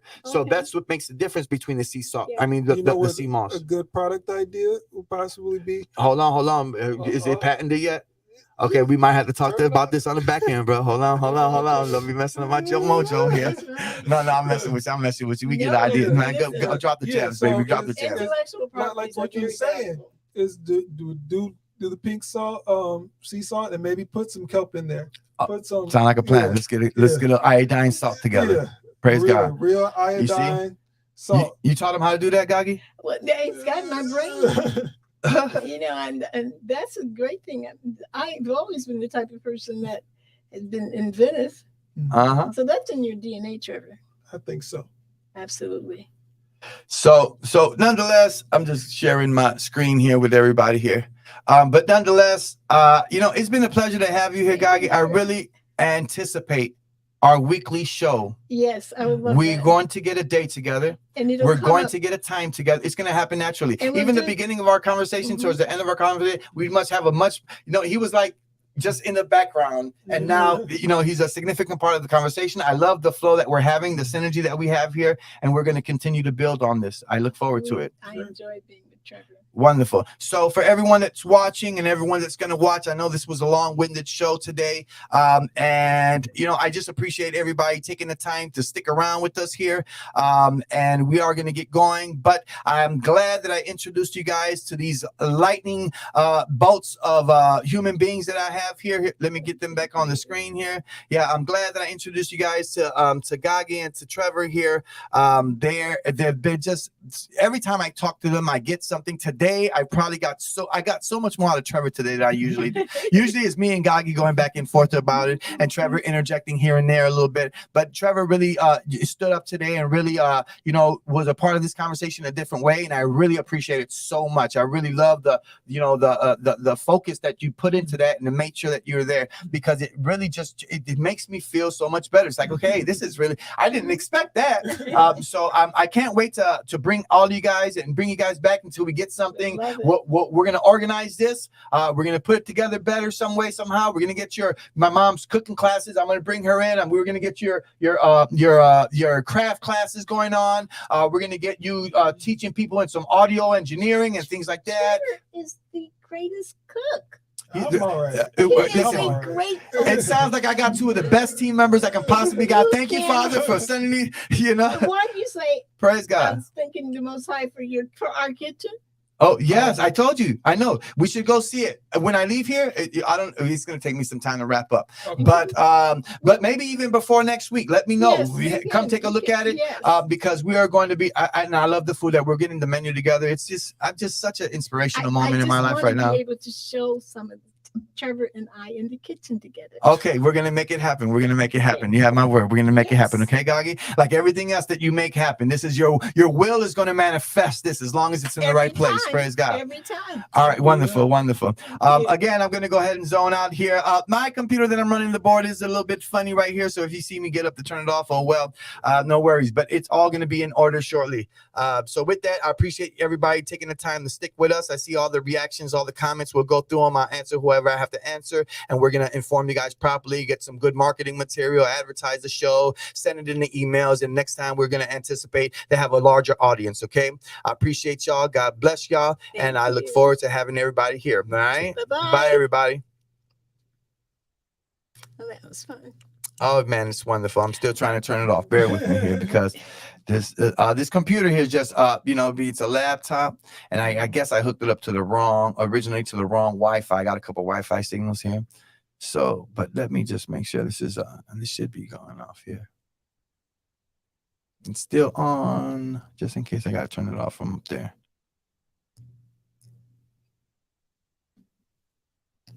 All right, it'll probably do. But we'll get it in order. No worries. This is trial and error, and such is life.